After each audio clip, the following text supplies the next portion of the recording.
James's mum. We're now. Hello, James's mum. Wait, James's mum. Oh. Yeah, hold on, James's mum. You have to wait for the stream to catch up. Oh. Oh. It's been like this for months. James's mum got cut off last week.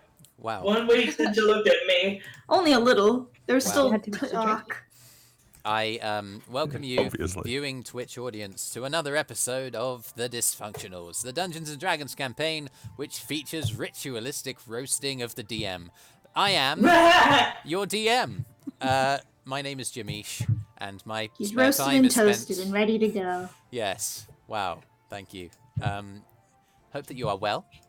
There's something that I actually forgot to do last time around, which is play the introductory theme tune. Does anyone have any news and or notices before we do dive into the game? I guess just like a side note that I'm getting over a cold, so if you hear an occasional cough from me, it's fine. I'm getting better. Oh, okay. I do hope so. Yep. If I'm allowed to plug my thing in a couple of weeks. Plug your thing. Go for it. In 2 weeks, do a 24-hour stream for Extra Life for the kids, all that Children's Hospital money That's gathering. great. Nice. I'm gonna die. 24 hours. It's been so long. Oh no. What is that? It's just video games and then a bit of D&D potentially as well?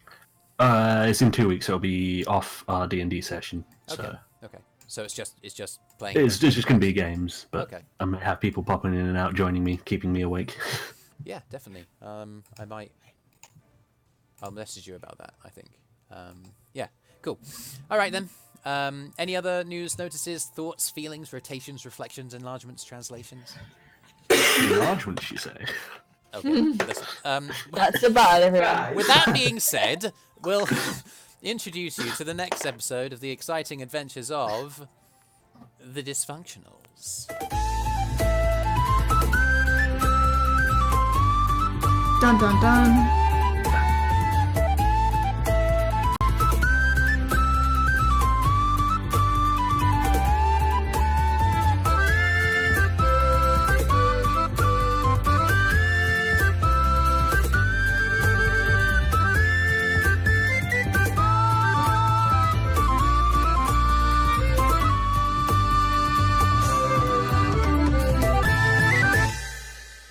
He wouldn't get killed by dragons. He's retired to High Hrothgar. Yeah, I decided he has no business being outside of a building.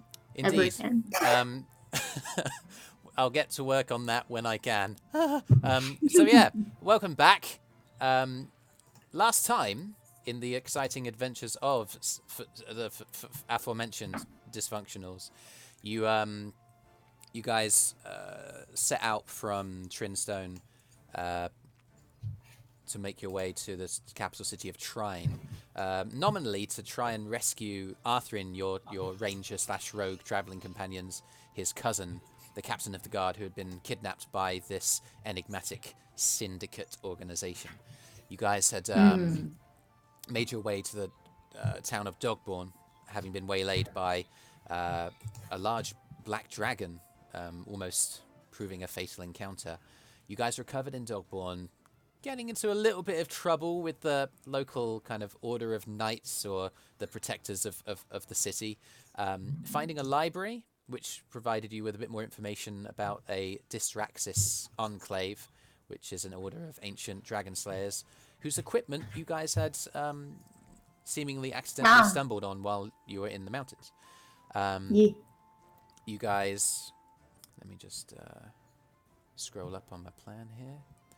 Yeah, you guys have decided to spend a night at the Cog House, the aforementioned tavern, the kind of steam and the sort of technologically advanced nature of the town influencing the name. You've spent your night there, you've had your long night's rest, and you wake up to the smell of sweat, wet straw, and smoke rising between the floorboards of this rickety house and meeting your nostrils. As you guys wake up, the day is yours. What would you like to do?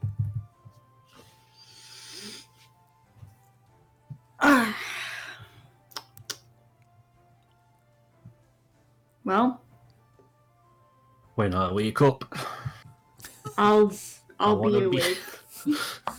I want to be the man that goes down for breakfast. Yeah, it's Yeah, it's I'm gonna go with y'all.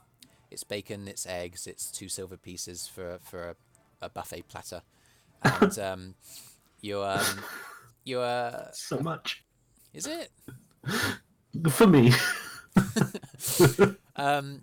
I forgot to say also as well. Oh my goodness. I'll eat your eggs. Kyro, your brother Joril obviously had been waylaid on the path and decided to take the Gnoll pups he had adopted up to the summit of the Shrine Temple again to be looked after by the Temple Masters and Sinti, his father there. Sorry, I forgot to mention that. By the way, at some point later, you get a message from Joril that's like, "Oh my god, I forgot to send my library book back. Please send it back."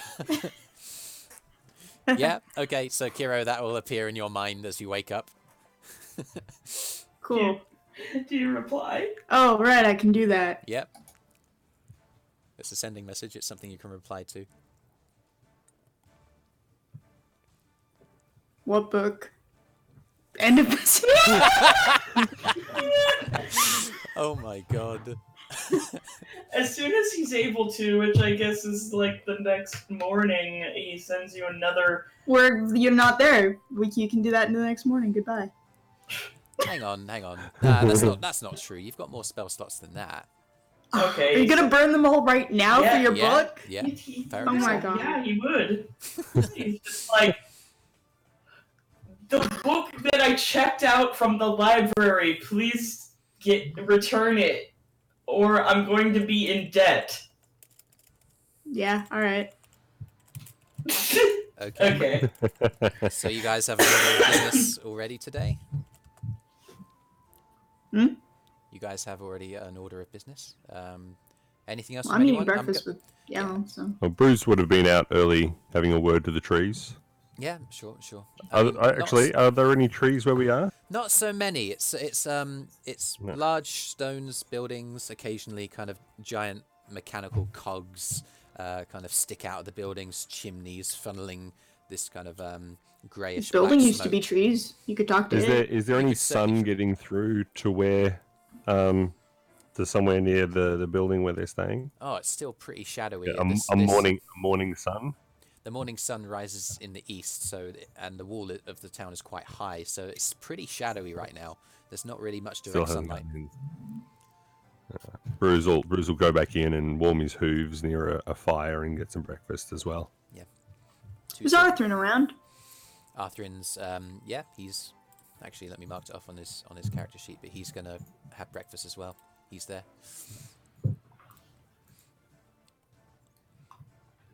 Yeah. This is nice. Isla's gonna come down and have breakfast, and then she wants to go somewhere. Okay. Where would you like to go? To the gem shop place. Oh, yeah, sure. Just bear with me. It's Jade's Ire is where you've been directed to. Yeah. It's closer to the guardhouse, which is where some of your party have gone to yesterday in the entire getting Joril back up to the top of the mountain. So you can certainly head in that direction. You're not sure of the direction in which you can go. Madge, you remember Madge is like a dwarf who's presenting as female but has male stubble and yeah has a fresh dress. He was wearing something that was green yesterday, but today it's blue and with a number of kind of you're pretty sure they're faux like items of jewelry, like glass based gemstones, not genuine, but he comes out of the back and he places another kind of plate of bacon on the bar. He accepts your payment with a smile. Thank you, darling. I'm curious as to where Ella's going. Yes, darling. Where are you going? You look like you're ready to leave already. Oh, I'd probably just ask her if she looks like she's going somewhere. Yeah. Oh, I'm going to get some more gems. See if I can get a diamond. You're looking for a diamond? My goodness, that's expensive taste. Well, you know. So I. She's worth every inch of it. Oh, I don't deny that, darling. Don't deny that for a moment. We want to probably head to Jade's Eye. I do know where you're going. You did say you were new to town. What didn't you say that? Yes. Have you could you give me directions? Because I get lost sometimes. Well, of course. You're just being so kind. I would be happy to. He directs you in the direction that you need to go. It's about 10-minute walk. Cool. I'm gonna go with. Go follow. Okay, handsome. Got the rogues. I mean, I was saying that out of character, but in character, yeah, he'd probably like, mind if I come with you? Eirys just follows. It's not optional, she's coming with you. Yeah, that's fine. Oh, 2 rogues in a gem shop. That's a story. Yeah, 2 rogues and a gnome go into a gem shop. I've heard this joke before. I think it ends with something being on fire. Okay, so you guys gonna head across there, or? Yeah. All right. I'm gonna ask Yal if he wants to come with us. If everyone's going, I'll tag along. Shrugs. If I'm wanted. Of course. Yeah. How about you, at Brüz? Wait, Brüz is talking to trees. Oh, is he not here? I thought he came in for breakfast. I thought he came in as well. Are you there, Brüz? Has he nodded off? If he's asleep, then we can probably leave him. Brüz is Brüz, asleep you're in the alive. fire. Snore twice. Brüz. I think there's some connectivity issue with TheSwiss. So we'll assume that Brüz is asleep by the fire, and if he catches up later, then that's great. You guys head out of the tavern and Oh, he's asleep. make your way to Jade's Eye. It's closer. Oh yeah, he's gone from the Discord. There he is. So you guys make your way towards Jade's Eye. It's a 10-minute walk, and the kind of large, hulking stone figure that goes way above the rooftops of the rest of the town, denoting where the guardhouse is, and where the kind of epicenter of the military holding of the Empire is in Dogborn. You head towards to. The air is sooty and almost kind of thick as you walk through it. And yeah, you guys make your way to Jade's Eye. I'm going to change the music here as you step inside. It's a lustrous gems shop. There's a variety of pieces. It seems to have only just opened, as there's a single female dwarf figure kind of making her way around, moving some pieces, and as the bell, a fine kind of silver engraved bell, rings kind of quietly but brightly in the space, this dwarf figure kind of looks up. Just bear with me for a second. Yeah, this dwarf turns around. A big bust. She's got an apron on that's moderately clean, but shows signs of long-term sort of wear and tear, dirt and soot that's accrued over like almost a lifetime of work in with stones, with gemstones, and who knows what else. Eirys, you notice this when you come in the top corner. There's like a lined shelf that goes around the kind of almost at the ceiling, but not quite. And there's a number of like decorative ceramic plates that are kind of up. And you notice kind of an irregularity in the regular sort of plates that are kind of decorating the top line of the top of the wall next to the ceiling. There's a black cat sat on this kind of like upper sort of display, looking down at you. Neat. Yeah, she kind of looks up. She come in. Oh, hey, good to see you. It's quite early that you're out on the excuse me. Where am I? Where are my manners? She kind of steps up and she goes behind the kind of counter at the far end.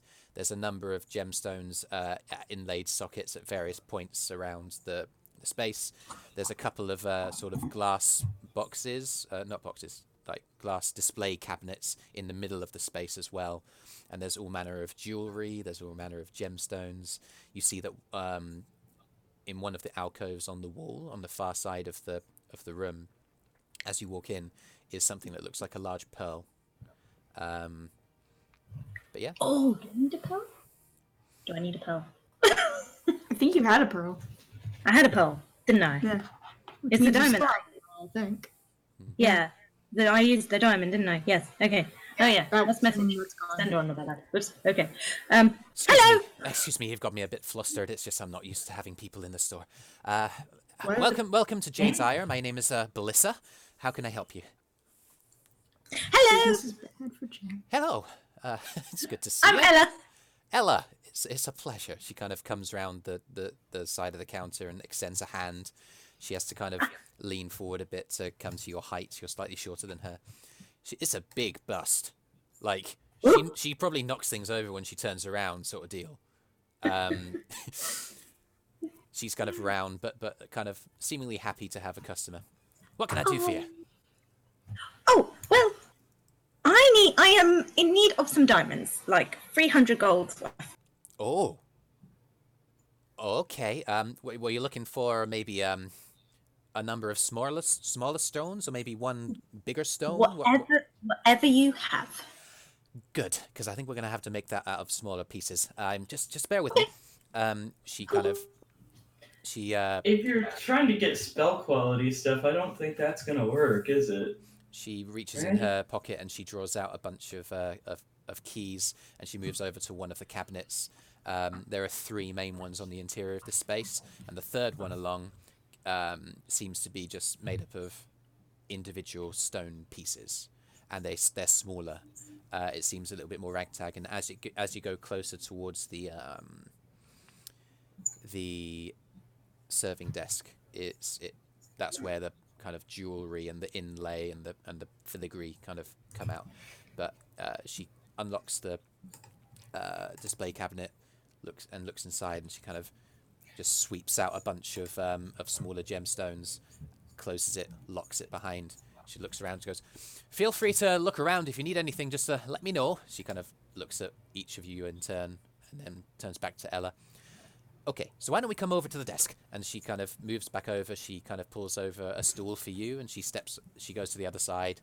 She lays the stones down, a pair of tweezers. She has a single eyepiece in another pocket that she pops into one of her eyes, and she holds it in place with like the muscles around her nose and her cheek. And she kind of holds up the pieces like, "Okay, 300 gold.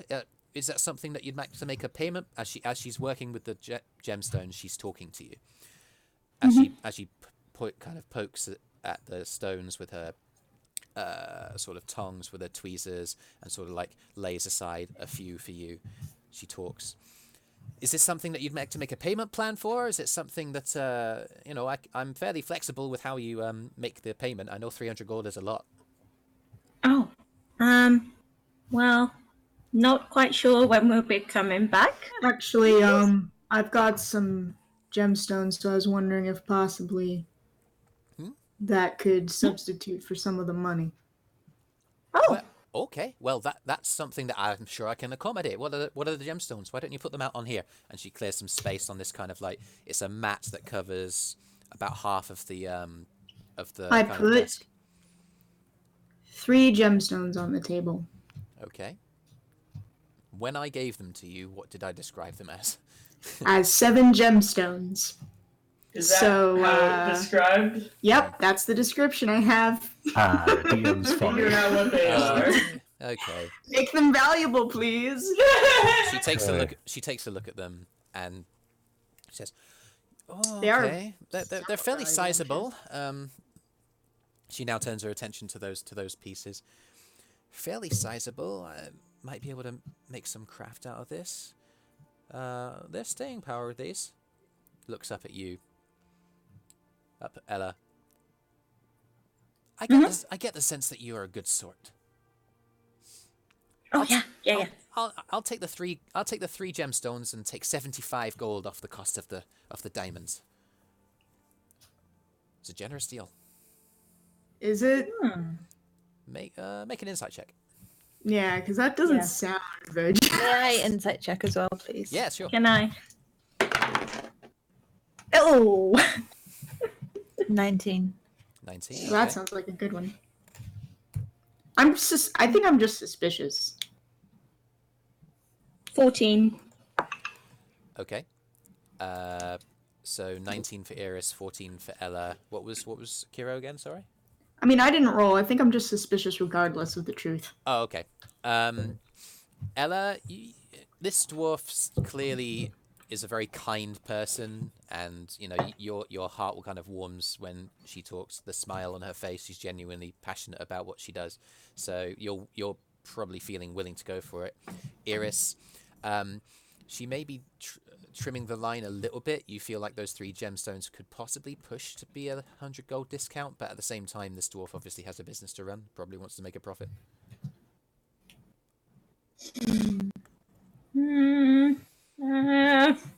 I walk up to the counter.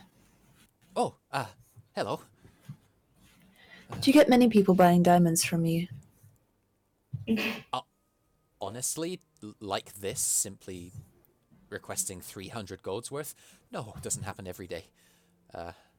It's probably quite a lot of business you'd normally take to kind of accumulate this much profit, I assume. Well, I still have to source the materials. I still have to craft them into something presentable. But Of course, well, good news for you. We've just presented you with some materials. So, you see, we went through quite a lot of trouble to get these gems, and, well, we'll be doing very good work with this diamond. This here is a healer, so people's lives are at stake. I think, from having worked in business before, those gemstones, I'd say, are about 100 gold. I'm sure you can find that agreeable. Make a persuasion check and do it with advantage. Wow. Heck yeah. Persuasion. 2 rogues in a gem shop. Death 20. Day 20. Oh, that's fine. Okay, yeah, absolutely. I don't mean to offend. That's fine. I'll take 100 gold off, so that's these 3 gemstones, 200 gold pieces, and then the diamonds. You know, in fact, she kind of like just kind of looks around a little bit, and she kind of shuffles back over. She takes out a couple more pieces of diamond, and she comes back and she pops them on. I'll throw a couple more smaller stones into the mix. How about that? You're very kind. You may have just helped save someone's life. Well, that's very kind. I'm happy to help.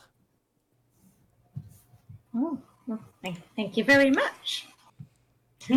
A pleasure doing business. So it's What am I getting here, guys? so you're spending 200 gold if you have it. Yes, Ella has it. So your bag of 7 gemstones, Kyro, goes down to 4. Yeah. I'll say for the sake of the future, each one has a max value of 50 gold pieces each. I'll just put 50 GP next to him. Yeah.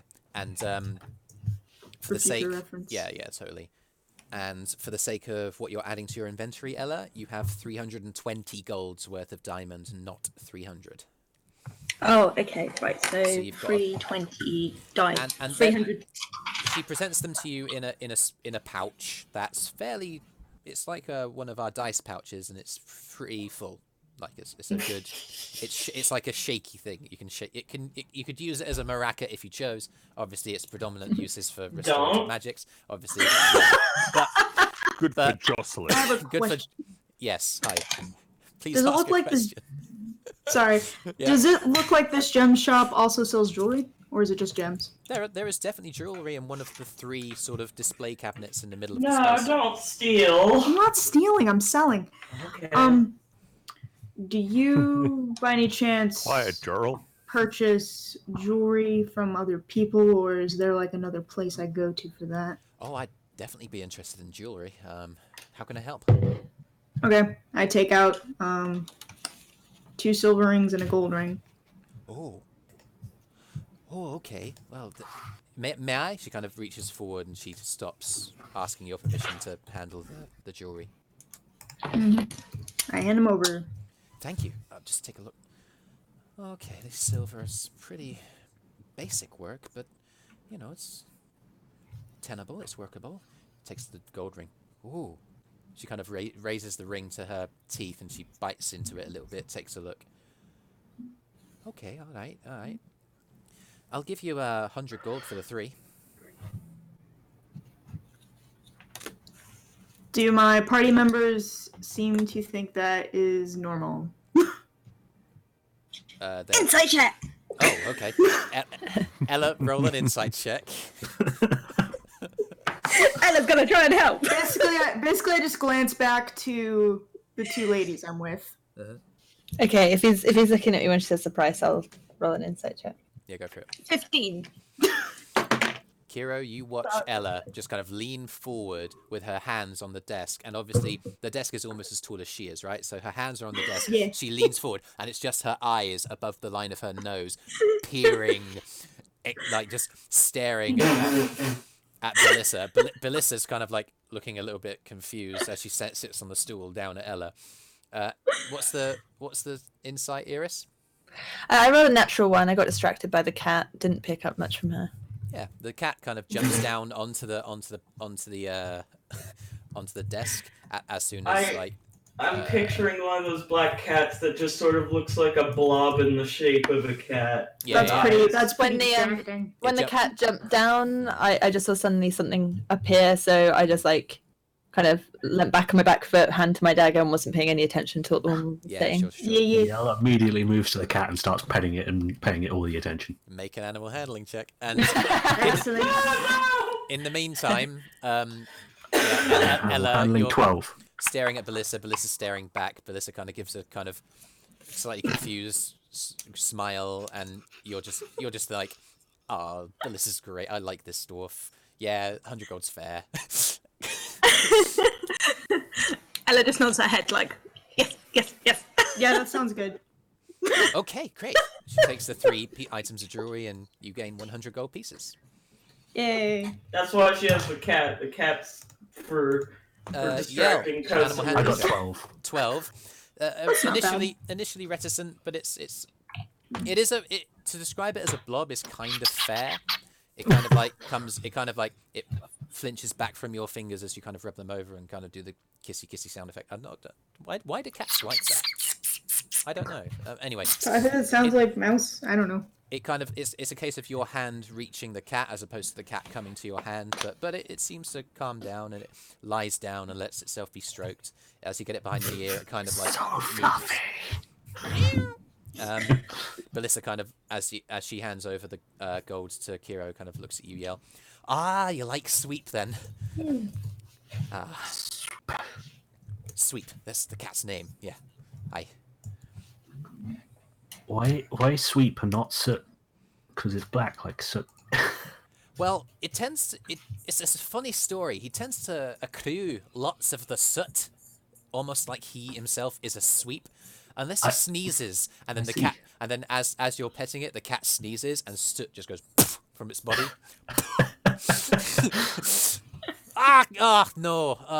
Sweep. It's disgusting. God. I see why it's called sweep now. The cat kind of like. Because now you need to sweep up. I am gonna have to do that. Is there any other business I can help you with before I start? Why? Oh, sorry. Who is Jade? And what is their ire? Jade's. Oh, the name of the shop. It's just a name. It's a name that sounds good. But you are not Jade. I have some things I'd like you to look at for trade, or... Oh, okay. Sometimes it's just a name. By the way, from the moment I stepped up to the counter, I pulled my scarf down and hood back, and I've been smiling and seeming like a perfectly normal, happy citizen, which may spook everybody, I'm not sure, but I've had a completely different sort of persona about me, trading with I get it. Oh, as soon as you step forward. Okay. Yeah, Like I was... go to fancy parties. When I was standing like in the back of the shop, I was just me, and then I kind of took my hood down and then was like smiling and like, you know.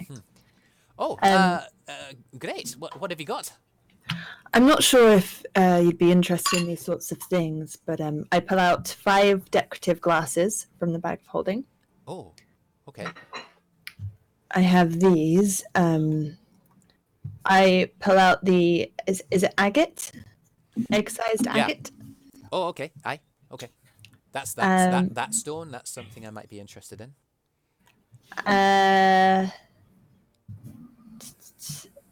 Not that. I've got a gilded box. A gilded box. Okay, let's have a look. She kind of she's clearing space on the table. She has a few pieces of paper that she's been doing some recording on this morning, but she moves it all off, and the desk ends up being put with all of this equipment on. Is there anything else?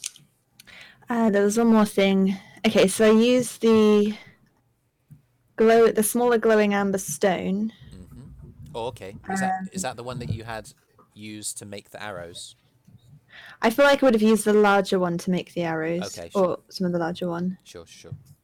We'll say that the whole of the larger one was probably used for that, because the blacksmith who made it, he probably got it wrong a few times because it was a weird. Just smashed it. Yeah. Okay. So I pull out the smaller amber stone. Oh, that's really interesting. Oh wow, that's glowing. Where did you get this? That's cave. We got it from a cave. What he said. Do you know, I get so many adventure types in here just looking to buy diamonds and sell me shit they got from caves. I don't mind. It's good stuff. I'll run a profit on that. That's really interesting. Potentially. Well, whichever you're interested in, how much for it? Well, the glasses, I'm afraid that's not really my line of trade. No problem. The agate, for sure. That's really interesting. That's got a real shine to it. I'd acquire that from you, and then this interesting. It's almost like a sort of amber. It's not really a gemstone per se, but I'd be interested in just for curiosity's sake. You could still put it in jewelry. Thank you, disembodied I say voice. out of Just disembodied voice. It doesn't belong to any character here. Anyway, I say out of character. I would definitely pay. These are interesting items. Kind of looks at the gold. You're very hard to acquire. She kind of looks at the gold that Ella's given her, half of which she's already given straight back. What the hell? I'll give you the 100 gold that I've got left from that last deal. How's that sound? Insight check. Go for it. Oh, I'm gonna choose this one. Nelson betrayed me. No, that was another one. All my dice are betraying me today. That's fine. I hate them all. Without being too DME, did you have a thing that meant that insight checks had a minimum roll? Oh, it did, but I think that's only if they're lying or trying to hide something. Is she trying to hide something? No. You get the sense. You get the sense that basically, yeah, it's different. You don't really know how much this stuff is really worth, and because of that, you just don't get any idea as to whether or not Melissa's trying to take you for a ride, or Belissa, sorry. All right, I'll take it. All right. You gain 100 gold, and you lose the smaller glowing amber, and then the agate. And the agate. Yeah. Okay. You take back the glasses. And the box. The box, yeah, I'm not really interested. It's Cool. Not really... Okay, I put them back in the thing. Okay. So, thank you for that. I acquired some gold, and then I acquired a good deal more, I think. I'm going to have a real fun time just figuring out all of these pieces. Thank you so much. You've given me a lot to do. Is there anything else? That's all from me. I'll wait outside. It's great to do business. What's your name, by the way? Eirys. Eirys, it's an absolute pleasure. If you're ever in Dogborn again, just know that my door is always open. Thank you. I will be sure to. Great. And I go outside and put my scarf and hood up and scowl. I'm surprised you gave your real name to a stranger. Yeah. Okay. Assuming that's your real name. Is it really her real name? Oh man, it's been her fake name this whole time. Anything else? Her real name's like Melissa. It's Lulu. Okay. CR. So if there's no extra business, you guys will make your way. Nah, we're done. Out of Jade's Ire. It's another 10-minute walk back to the Would cog like house. to make my way downtown, walking fast, moving past. Make a performance check, Yell. Oh god damn it! As he's making his 17. way downtown. 17. That is, Oh, no. you're making your way down. If You're he- moving fast. It's not. Walking Yeah. past. If he wins, Walking does that past. mean that he's now like flying by on a piano somehow? Yeah, it's Just amazing. the aura of that. You just get this, you just get a sense that you're just in vogue. You're catching people's glance as you walk by. It's because you're a tiefling, but also like you got style. You're really rocking it. This walk is If I'm I gonna fall walk to the slightly sky, farther away. would I Good think time style. would pass He's me in by? class, yeah, and he's there. yeah, he is there. Anyway, on your way, you run into Brüz, who Yay, appears to my have favorite woken up friend. from his place on the fire and has been wandering the streets. You visited. Have you seen an apothecary about? I think I've walked past this building before. Have we seen any apothecaries on our walk? You haven't been looking out for it. Make a general I have intelligence been check. looking. Make a All general right. intelligence look. 8. 8. No. Alright. As we're walking around, I'm keeping an eye out for those knights Sure. constantly. I mean, you can use your passive perception, or you could roll. I use my passive perception. It's probably going to be higher than any dice tonight. Okay. I with your passive perception, you every time you do see a couple of guards, you just steeredly kind of guide the party to maybe take the next road turning. It might it diverts your journey by a few minutes, but it's enough so that you guys don't appear to be detected, because the I guards... think I've walked past this building before. I mean, we could always ask the Are we bartender. going around in circles now? you guys make your way back to the cog house. You guys... Oh no, this is where I started. Wait, actually, we could just ask a random person walking around, actually. Hmm? Maybe. The door opens, and there's it's actually Madge, kind of opening up with a little broom, and he starts sweeping, and there's a slight clinking of the jewelry all over his fingers as he's sweeping kind of the dirt and stuff out of the front door. Turns around and is like, "Oh my goodness, the travelers return. It's good to see you again. Are you guys going to Yes. come back in?" Well, perhaps if you could direct us to an apothecary or another alchemist wares place, you know. Oh, an apothecary. I think you're in luck, my darling. Follow me, come on inside. She kind of moves. Oh, really? She moves inside the town. Is Arthrin still here? Yeah, Arthrin's been with you. He's just... Oh, he came with us. Yeah, the DM and the PC were with you at the same time. A lot of the quips that the okay. DM made of what Arthrin's been saying, I don't know. I'm playing me anyway. So It's fine. Madge moves inside, places the broom, leans it against the wall on the left, and makes his way to the bar.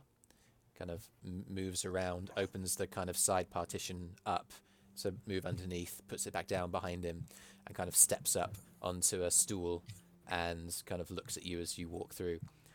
I might have what you're looking for. I don't have this as a legal tender, but it's things that I've been working on in my spare time. Brüz's eyes Illegal potions. wide and large, and he leans down very close and goes, "I would be very interested to know of all that you've prepared back here." Well, here we go. Kind of like reaches under and pulls out a kind of a wooden sort of box or chest almost, and unlocks it with a key and opens it up. And as it opens, there's a raising of sort of mist, and you detect a slight kind of coolness that kind of emanates from this box. Ooh. Madge pulls out a number of individual vials.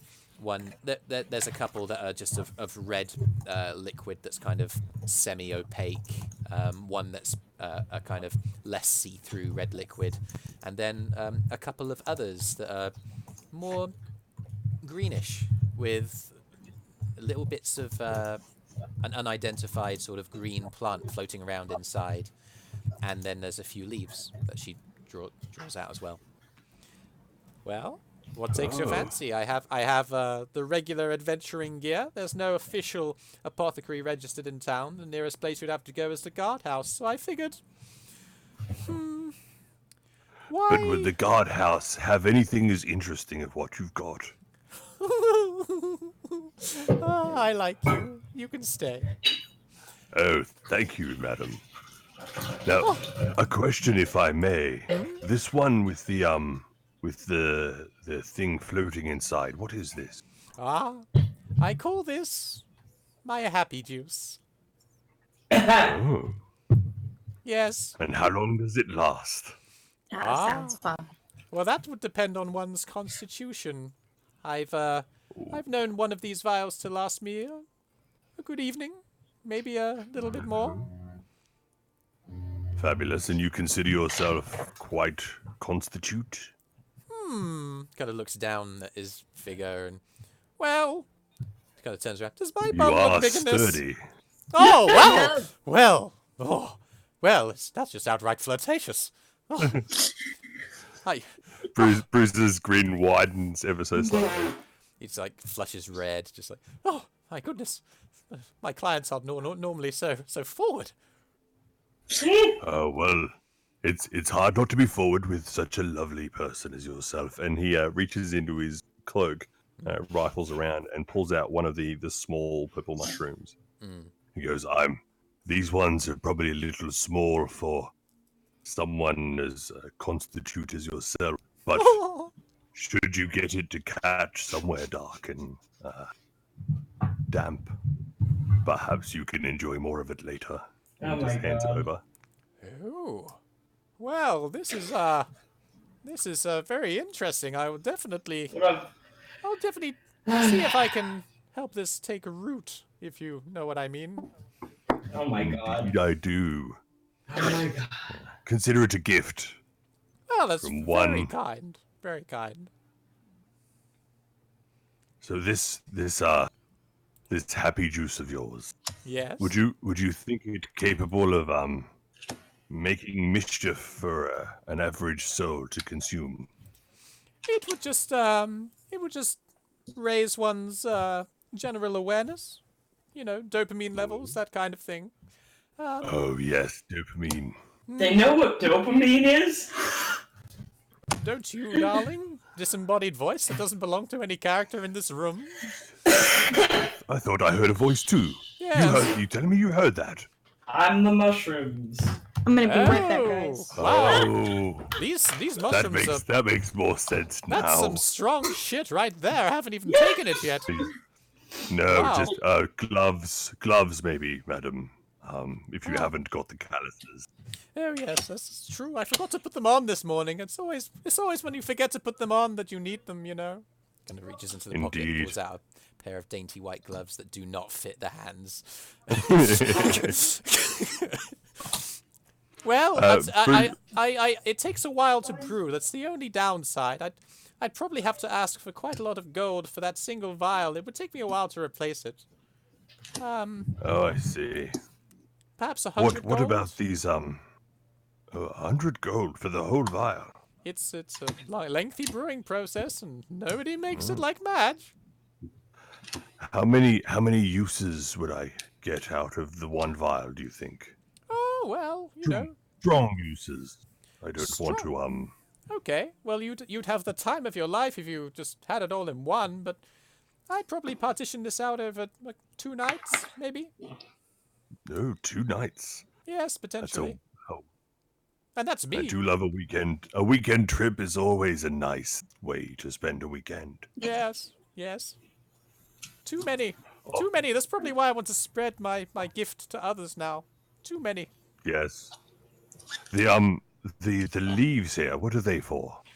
Oh, well, that's a brewing agent. You know, that's an ingredient for the concoction. And I would probably be able to give you some of those. It would give you a slightly a smaller kick, but, you know, it would be cheaper. Maybe I'd give you a couple of leaves for 10 gold.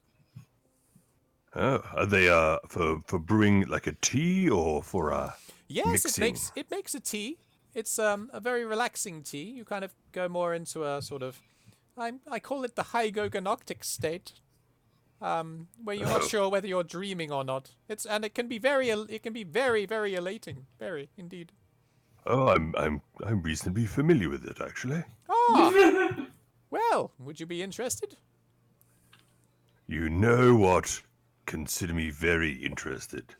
How many of these leaves do you have? Oh well, shuffles in them. I have 11. 11. I'd count 11 here. Let's say. Well, if I took 7 of them. Okay. 5 gold per. 35 gold pieces.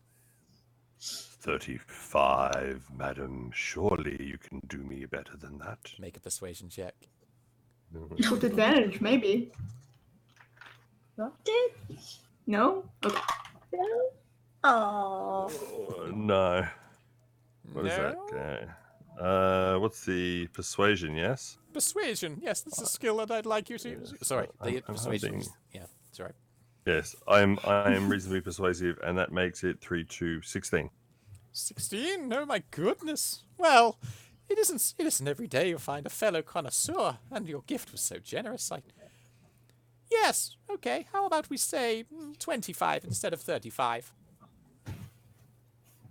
It's a hefty discount.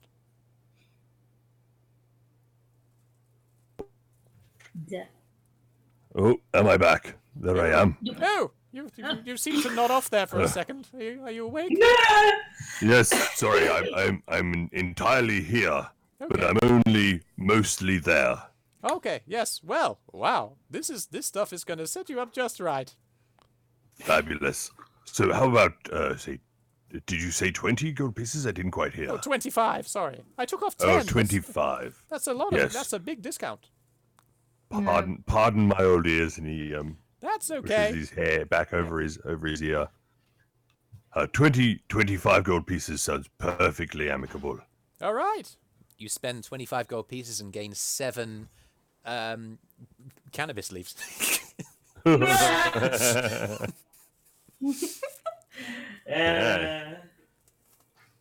I'm sure those will be Just super name useful. this the 7 warning leaves. which Brüz buys some pot. Nah. No, I don't want to name it that.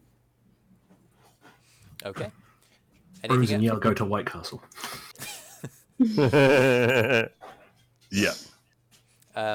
So just for everybody else, the red liquid that you guys see in some of the other vials, you recognize by now as being healing potions of various strength. Yeah. Ooh. Can I interest Brüz was anybody going- else? Oh, sorry.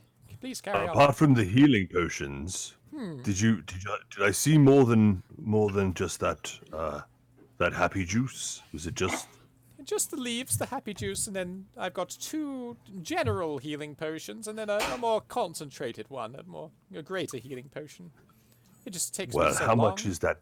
How much is those greater ones worth to you? Oh, wow. Well, that's a very, very lengthy process. Makes my happy juice look like a walk in the park. Oh right. But for you, I think I'd be able to apply a similar discount to just 300 gold. Sadly, that now becomes, I believe they say, a bit rich Ah, for my old blood. yes. Well, a month of brewing is a month of brewing. Certainly is, madam, and if one doesn't have a month to spend doing it, one does have to pay a premium price. Indeed. The garrison knows that all too well. Oh, The you get garrison buys around from you a here? lot? Well, no, it's just the garrison tends to charge, double that. It would be easily 600 gold pieces if anybody wanted to acquire a greater healing potion, Oh, really? I'd like to think that I was... Oh, really? Do you want to do an insight check? Go for it. I want an insight check. Yeah. I'm gonna use luck. Better. Based on what I'm learning about the garrison, they sound very stealable from. 23. 23. Mark off a luck. You find it believable that there's an established military power that overprices for premium products. That's something... Oh, yeah. Was she charging? She was Half. charging 300, which she claimed to be half. You don't know that half is necessarily true. You get the feeling that there might be some hyperbole in what Madge is saying, but the sentiment is probably based in some reality. At the very least, it's discount. 300 gold is very, very expensive. I'm aware of that, but my creative process is very long for that particular brew. That's why there's only one of them. If you wanted something weaker, I'd be willing to part with She kind of holds up one of the more translucent red potions. Each of these I'd probably be willing to part for 50 gold pieces apiece.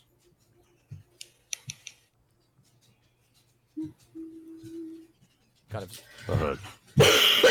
Sadly, my lady, I know at least I will not be able to afford much else, lest I not have enough for drinks later.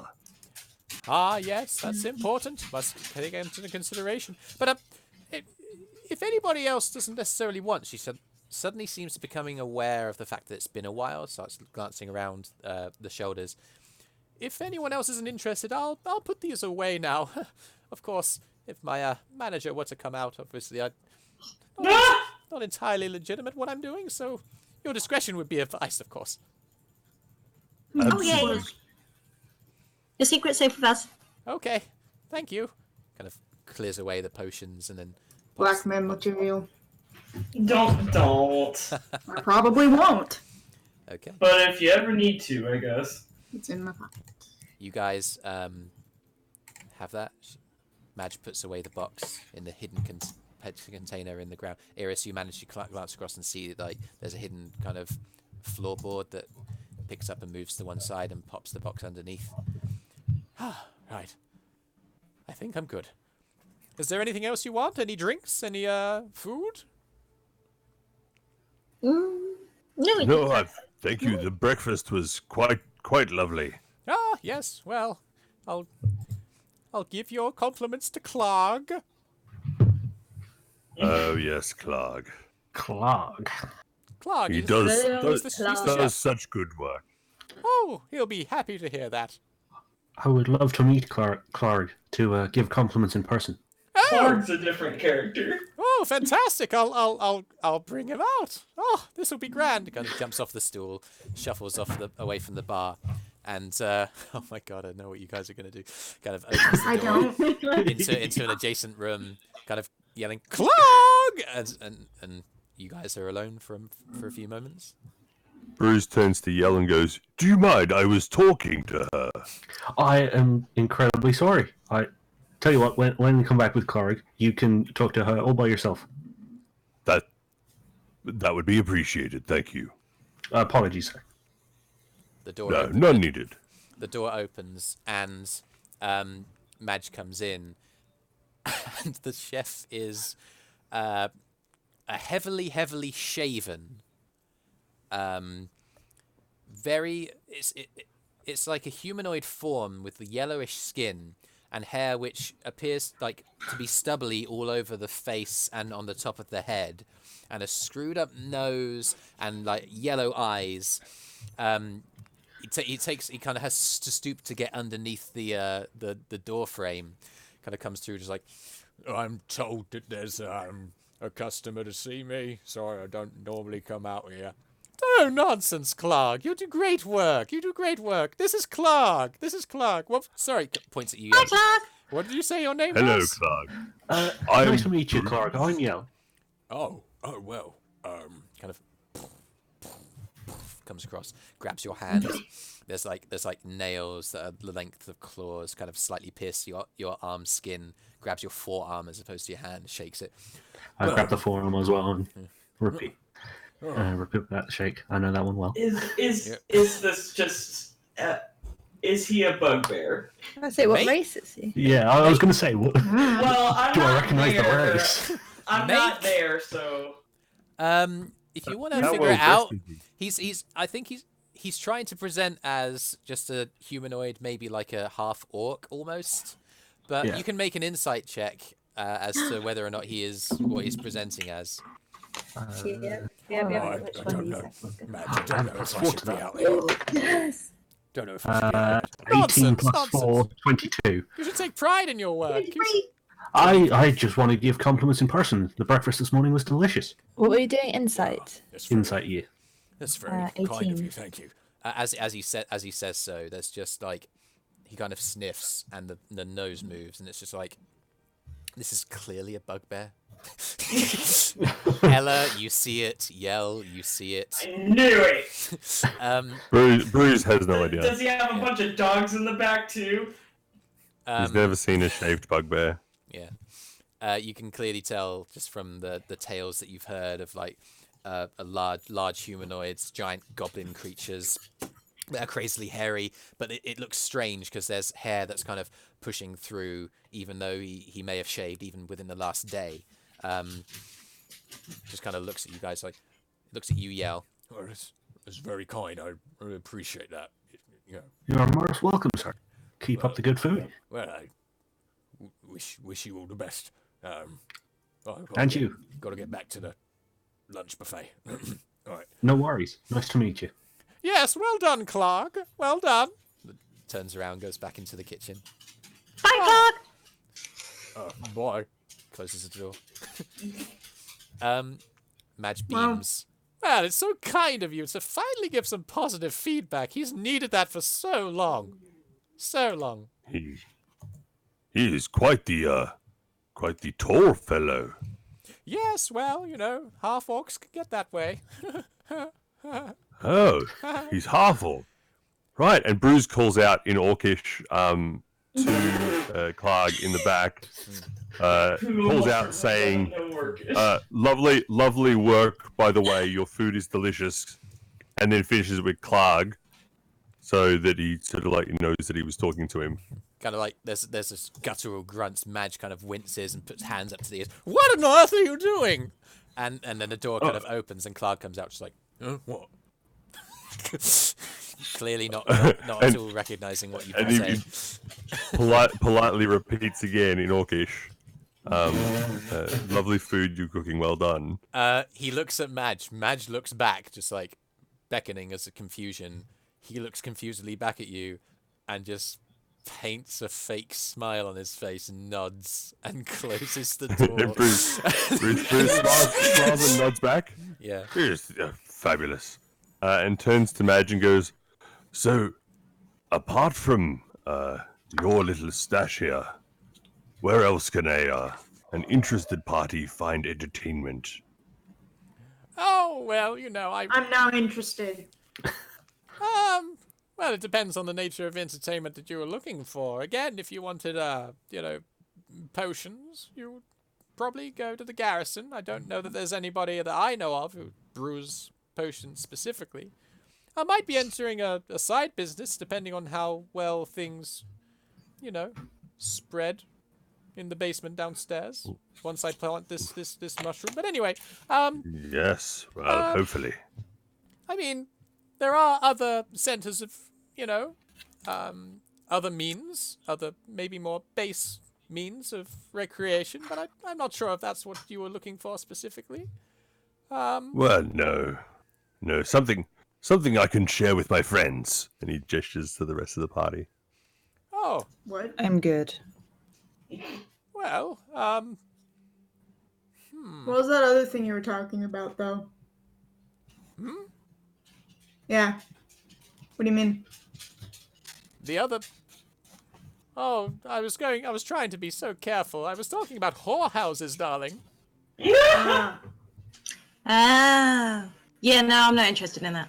which are what? A place where You can pay for sex. Yes. I don't normally get on so well That's in those sad. kinds of places. Huh? Yeah, yes, it is.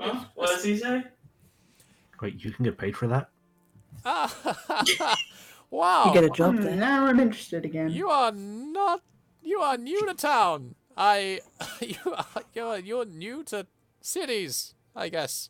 Not entirely true, but guess I haven't really lived in that part of the city. Now that you mentioned it in the reverse. I've never been in a village this large. Oh boy. Not Well, that I remember. Well, I mean, I could direct you further into town for some more shops and that kind of thing. I could point you in the right direction for what we've been talking about, or maybe a better place for you. Kind of like leans forward, so like raising hands in a kind of guiding way. Maybe the best place maybe is in another place. Maybe if you follow the road further east, you could go to Little Shade Falls. That's a beautiful place to see. You'd enjoy that. Eirys, your ears pick up. Right. You know Little Shade. You do. That's where Kine lives. You could get out there, see more of the sights. You seem like a band of travelers. You don't want to be cooped up in a sooty town like this. I do lots of walking. Okay, why not? Why stop here? There are definitely better places to stop than Dogborn. Hey, by the way, are we staying here for the rest of the day, or he's talking to everyone? I'm ready to go whenever you guys are. Yeah, yes, me too. I would like to see more of this town. Arthrin kind of like shifts uncomfortably at the bar. I don't want to impose on anybody, but didn't we kind of get in trouble yesterday? Did we? No. We had the whole No. thing. No. Don't know what you're talking about.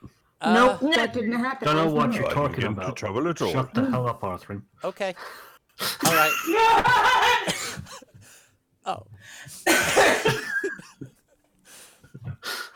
I mean, I'm always going to vote to move on because I want to go to train. Okay, never mind. He kind of gets swept along with what you guys are doing. Before we go, Ella, can you do identify? Yeah. Give me 10 minutes. What do you need? I pull out the loot on my back and some bard clothes in my bag that I have not got identified yet. Yeah, sure. All right. I found these in that cave way back on the mountain in the catacombs. No clue what they are, but it hurt like hell when I played it. Sweet. Okay. Okay. Well, I'm just gonna set out here, guys, if that's okay. That's fine. Just sit down, cross my legs, open my spellbook, and do my jazz. Yeah, you kind of sit on the floor cross-legged. You have your spellbook out, lying on the ground in front of you. Madge is interested, but after a few minutes, just kind of loses interest because you don't really move. What am I looking for? It's it's 10 minutes per item. Yes. So the first one that you're going to go for, you can either go for the clothes or you can go for the loot. Which one would you like to identify first? Let's do the loot first. The loot is an instrument of the bards. An exquisite example of its kind, superior to ordinary instruments in every way. What you've got is a DOS lute. It is capable of casting spells, animal friendship, protection from energy, but from fire only, and protection from poison. You can use an action to play the instrument and cast one of its spells. Once the instrument has been used to cast a spell, it cannot be used to cast that spell again until the next dawn. It will use your spellcasting ability as a bard, so that'll be your charisma-based numbers. Yes. Yeah. I cannot find that on D&D Beyond.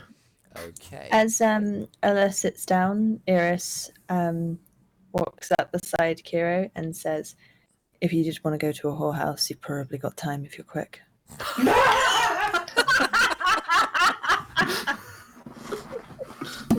I just made 100 gold. I'm good.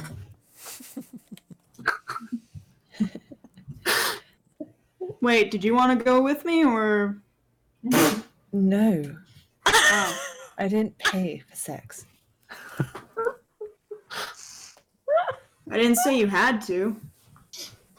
I mean, I'll walk you there if you don't know where they are, but...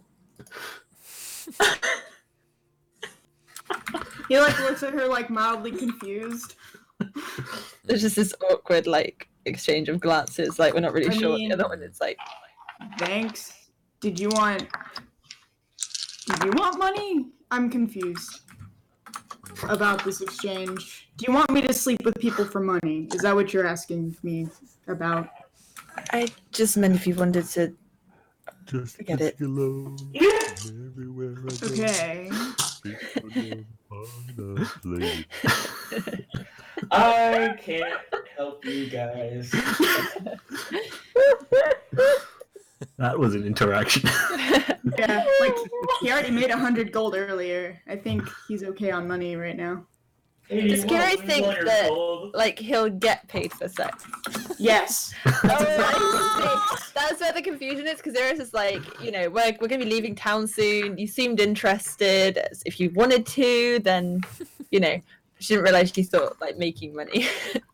I think you can figure it out based on what was said. You know that you pay them, right? What? Who? Whoever you want. Take your pick. Okay. I mean, well, all right. He shrugs. I guess no. All right. Meanwhile, while this is happening, I mean, that just takes a couple of seconds, but like Ella, after 20 minutes, successfully identifies the DOS loot, but also the clothes appear to be, for all He's intents, like kind of embarrassed. for all intents and practical purposes, that they are just well decorated bardic clothing, but they seem to have been crafted with some kind of magical enchantment that prevents wear and tear. It looks to you, Ella, like after you pick them up and kind of like move your hands across them, that they can be torn, they can be kind of physically destroyed by whatever damage, but they just don't. The effects of time don't really seem to be something that affects them. They appear good as new. Prestidigitated bard clothes. Well, they're physically there, but yeah. Yeah. So that's your identify thing. Cool. Has anyone else got any other business or? I can make you a special deal if you bulk buy the Rat's Ass Ale. It's better than it sounds. No, thank you, darling. I think we're going to do a little wandering around. Give it to your friends, and then you can say, "Let it never be said that I didn't give you a rat's ass, or didn't give a rat's ass about you, or something." Wait, I'm not there though. Those mushroom voices are fabulous, aren't they? It's true. Yep. Well, some real business insights, I tell you. if we don't have any other reason to be in this city, we could just go. Oh, should we stock up on packs if we're gonna travel? Like rations? On rations. Rations. That's the word. Yes. Yeah. Hey, do you sell rations here? Yeah, there's a general store. Gives you directions to the general store. All right. So you guys want to just stop there and then leave? I still have 12. Yeah. Sounds like a plan. If you guys are running out, then it might be worth it. But the next kind of like the next places, they're only every couple or every 3 days, so it's not something to massively worry about necessarily if you have enough to keep you going. Oh, I was looking at the wrong number. I got more. No, that's fine. Yeah. Were you looking at the value of rather than the amount? Because I did the same just now. I was like, what have I got for? Oh no, I've got double that. Okay. Yeah. So for instance, Arthrin has 4, and like he feels like he's not going to need any more necessarily. Cool. He does kind of crop up. Says to Kyro, "Hey, didn't you mention something about a library book or something?" Oh, yeah, I need to do that. We're going back to the library. Maybe we should do that on the way out. Oh, okay. Sure. Ella's out the door. The door kind of flies forward. Actually, how about we just split up and meet at the gate? I'll go with Ella to the library, and you guys can go buy ration packs. Brüz is already off after Ella. Okay. I'll go with Ella and Brüz. Couple of long strides behind. Yeah, sure. They really like their books. I'm gonna hand Yell some. I'm gonna hand Yell. Let's see, 2 gold pieces. For what? Well, is he going to the general store with everyone else, or is he going to the library? It's just me and Eirys left, right? After. Well, Yeah, I guess so. Well, I mean, there's Arthrin. I can pick up some ration packs if you need. Well, Zell, I assumed that some of us were going to the general store and some of us were going to the library. What's happening? I can go to the general store. Maybe Arthrin will go to the general store and pick up a couple just in case. So if you want him to buy you some, that can happen. All right. So if you give him 2 gold pieces, you'll gain 4 ration packs, and for the sake of that, you can just do the exchange directly. That's fine. Sure. He'll buy 2 more as well for 1 gold. Okay. So what we'll say is, Arthrin waits at the gate for all of you guys to finish your business. Yell, what are you doing? Well, everybody else is headed off to the library. I was kind of going to wait around with, I guess, Eirys and Arthrin. Yeah, okay. I was going to head straight for the gate and just wait there. Sure. Arthrin will do the same. So it's Brüz, Ella, and Kyro to the library. You guys make your way there. It's only a few minutes. It's in the same kind of neighborhood as the Cog's house. You open up the door. It's coming up to probably noon by now. Let's have a look. You open the door, and there's a middle-aged human at the same desk that you saw Melinda at yesterday, and he looks kind of furrowed brow, and you can barely see the eyes because of all of the kind of lines around his face, and it's a very, very dark room, and as you open the door, he kind of winces and doubles back. He goes, morning, welcome to the library. Are there any candles on the counter? Or lanterns? There are, I'll say that there are a couple of candles, but they are not lit. It's deliberately very kind of shadowy and dim in here. Brüz just sort of like casts thaumaturgy and lights those candles. Huh? And then walks past and off to find the chair he was sitting in the other day. Easy enough. Yeah, you sit back down. Is he the only one here? Yeah, from what you can see, yeah. He's kind of raises his hands to his forehead. He's apparently nursing a headache. Ella would like to go and have a look at the books, see if she can find anything about Helm or anything. Yeah, make an investigation check.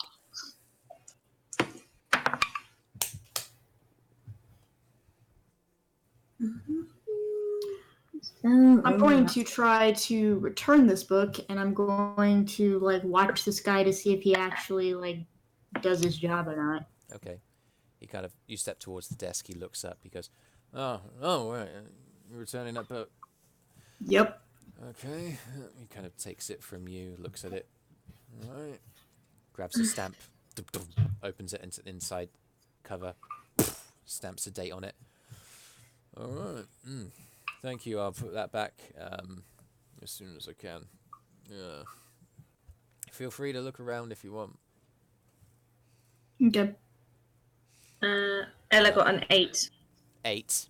Rubbish. Difficult to place. So you don't really find out any information that you don't already know, I'm afraid. Okay. Could she have a look to see if she can find anything about plants, about poison, or anything to do with things that would slow down circulation? Oh wow. Appear. That's very specific. Yeah, I mean, you can make it. Brüz thumbing through that exact book that he was reading yesterday. Okay. Do you know what? I remember that. Make an investigation check, Ella. While that's happening, I'd like to look for the most colorful book. The most colourful book. Yep. Okay, you can make your own Visually investigation check. Thanks. 7. 7. Oh wow. You feel like you're in the right place. You really do. You feel you shouldn't be struggling as much as you are. There is a specific. 21. This is okay. I'll come to you in a sec. There's a specific bit on botany, like a section, and you can see like the sign that's hanging above you with the inscription in common, and there's a gap, and you're like, well, there should be a book here, and you don't realise that Brüz has got a book on the exact same thing that you're looking for. Sat down on his chair. That's all right. Kyro, you find a variety of very, very well illustrated books about. There's a particular one that grabs your interest, maybe partly because you've learned a bit about like the history of the Dragon Slayers. But there's an illustrated volume with a lot of very intricate, very detailed handcrafted depictions of dragonkin. And there's a variety of colour on the page there. There's greens, there's blues, whites, blacks, coppers, brass, gold, silvers, and they jump off of the page. And yeah, it's really quite something, the artistry in this particular volume you're kind of flicking through. As you guys are looking, I got a 4 on trying to figure out what the title is. Dearth by Dargons. I don't know. Fuck. That's definitely not what it says. Dearth by Dragons. I'm gonna assume it's a book about dragons and put it in my backpack. You're gonna put the book in your backpack? What? You're stealing? Very stealthily. Okay, make a stealth check. Yeah. Make a stealth check. Oh, I crit. I got a crit. Yep. Yeah, you are fairly sure that you were not seen doing that. Yeah. The front door of the library opens and Melinda walks in. Her hair's in a ponytail on the back. She's got big spectacles on, and she walks in. Mr. Garnier, I've come back. I went to the garrison to report what we learned yesterday. Oh, hello. Hi. And Garnier's just like, oh, he just nurses his head as you shriek. All right. You've got the desk, all right? I'm just gonna go lie down. He kind of stumbles into the through the door that you guys saw Melinda at yesterday, and Melinda comes back around. It's good to see you. Good to see you too. Is there anything I can help you with? I mean, oh well, now you mention it. I'm struggling a bit today. Don't know why. okay. Probably because I got a full tummy. Oh, I had a big breakfast. I'm probably a bit sleepy now. Mm-hmm. Could you help me find like books on like religion, like specifically health? Oh, okay. Come with me. She kind of guides you around, and she gives you a variety of books. Now, to save us a bit of time, because I'm aware that Deanna wants to play Dungeons and Dragons today. You guys, Yes. you guys spend the rest of your time doing base research. Melinda's area of expertise isn't the kind of deities or helm specifically, but she guides you towards a lot of the books that you've kind of already found, a lot of the information that you already know. There are a few tidbits here and there about like the nature of Helm, a little bit more detail about his history, who he is, what he's done. I'll send you that information after the game. Cool. Because But nothing new. I mean, there's new details about the kind of lore behind why Helm is the way he is, the kind of the gods that he's opposed to. You've already found out about one of them. But yeah, again, I'll send you this information after the game. If that's okay. Yeah, Okay. of course. Okay. Cool. So you guys are finished at the library. I'm going to say you guys meet at the entrance to town and move along for the sake of obviously getting some progress here. You rejoin the road. We don't spot D'Artagnan again, do we? As you're walking Why through, would you ask that? as you're walking through, You don't. I I rolled my giant Comic-Con dice, and it rolls terribly. And you got a 3? I got a 3. I actually got a 3. Oh my you god! and your ability to go to conventions. Oh, it's okay. You guys, It's okay. you guys. We're gone. You guys leave town and you rejoin the road that led you to the walls. It kind of comes up right up to the entrance to town and then continues on to the east. How bright is it? The sun's rised. The sun is rising, and actually, as you walk, the shadow of the mountains leaves, and you can see further east than many of you have done. And it is uncomfortable for you, Kyro, because the bright sunlight does mean that you try and kind of stay in maybe Brüz or Yell's shadows because their horns offer a little bit more shade. But yeah, it seems fairly quiet. It's let's say we're going to take a day of travel to get to the next point. As you guys go, it does seem very, very quiet. Eirys, it almost seems a little bit too quiet. No other travelers, no immediate signs, even to your keen eyes, that there's anybody around. You guys take a day. So mark off 1 day of rations, and you get 1 day further on to the 5th of Kythorn. You become aware in the distance of a line of silver on the line of the horizon in the early morning sun of the next day. You see it's a river.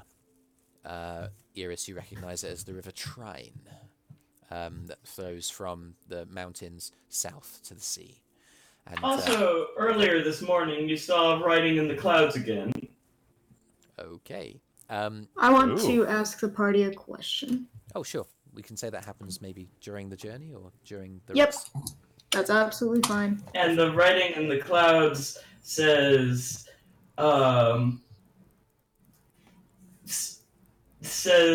like, I don't know, let me think. Okay. While you're thinking of that... okay, let me think of a random... Okay. Kyro, what would you want to talk to people about? Can we travel at night, or is there like some sort of really important reason why that's a bad idea? Because I don't know if there's a huge difference for you guys or not. I'd prefer to travel at night. I don't mind traveling at night. Nice. Anyone else?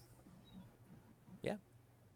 Arthrin. Can do that, I suppose. I don't have a massive thing either way, although I'm used to being up in the day, but I suppose I can make a change. I mean, sure, we can be day people when we're in cities or whatever. I just, I can't really see very well. Oh, crumbs. Yeah, that's because... sorry, Kyro, I wasn't even thinking about that. Yeah, of course. Yeah, of course we can. Yeah, that's absolutely fine. But side note, Arthrin, did you just say crumbs instead of crap? Crumbs. Crumbs is a common... Oh my god, Yell. I know it's common. But I really would have expected you to say crap. Why? He's a good boy. Do I say? Do I say crap? Is that something that I say? You seem like the type of person that would, especially if you're I want to roll to see if I remember a time in which Arthur has sweared. Make a history check. I got a 5. I don't think he's ever said a swear word in his life. Yeah, you don't think he said anything sensible in his life. Anyway, yeah. Well, that's cruel. Can you swear? Can I swear? Of course I can swear. Will you swear? Well, do I have a reason to? I poke him in the side. Fuck. Ella, what? I just thought of something that the skywriting says today. What does the skywriting say? It says, it's okay to say fuck sometimes. You guys look at... it seems at the level where the river is. You can actually see... Eirys, you're able to make this out. In the distance, as you're traveling, you can see that there's a bridge. Like a large bridge crafted over the oncoming river. And immediately above that, the clouds that appear to be above form themselves into the words, "It's okay to say fuck sometimes." Arthrin watches this happen and goes, I 100% believe that Yell is the cause of this. "Oh, fuck." He's wrong! He's what? wrong! Hey! Yell immediately high fives Ella. Oh my god, guys. Well, everyone is assuming that someone else did it. A bridge over the River Twine? That Did is- any of yeah, you that's- mess with the fucking clouds?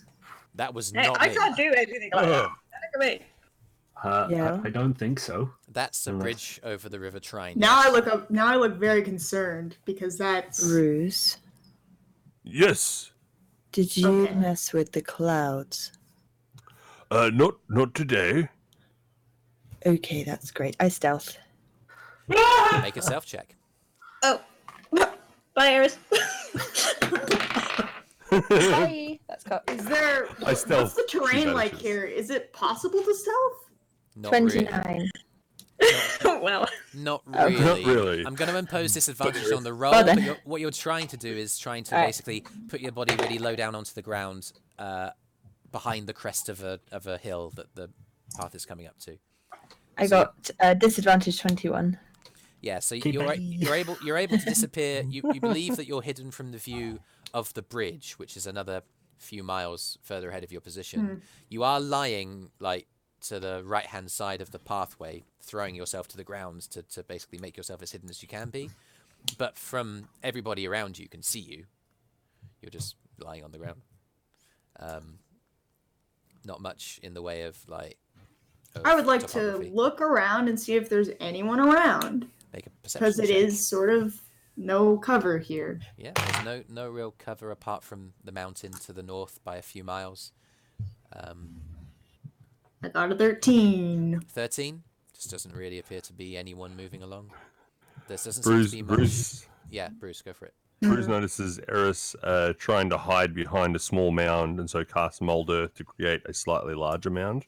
Okay, so like the crest of the hill, the general curvature of the top of the hill that the road's going up at the moment forms like the line that Eirys is hiding behind. But you just notice what's the mold earth kind of range, like extent? Is it like about 10 feet across, a few feet up? 30. It's a 5 foot cube, so Okay. it's like Yeah, you can Yeah, move it dirt doesn't have like to be all in 5 one there's size. just- cube. yeah. You can do like trenches and things. There's just a little kind of rising of earth immediately in front of Eirys. It just goes, which now It's 5 which- feet. Which it goes up by 5 feet, which predominates the top of the kind of crest line of this hill, meaning that where Eirys is lying is now immediately visible for miles around. Oh no. But as mud and dirt and earth. Anyway, yeah, you guys keep on going. You end up getting to the bridge. And it is a bridge over the River Trine, and I think that is my accidental title for today's episode. What?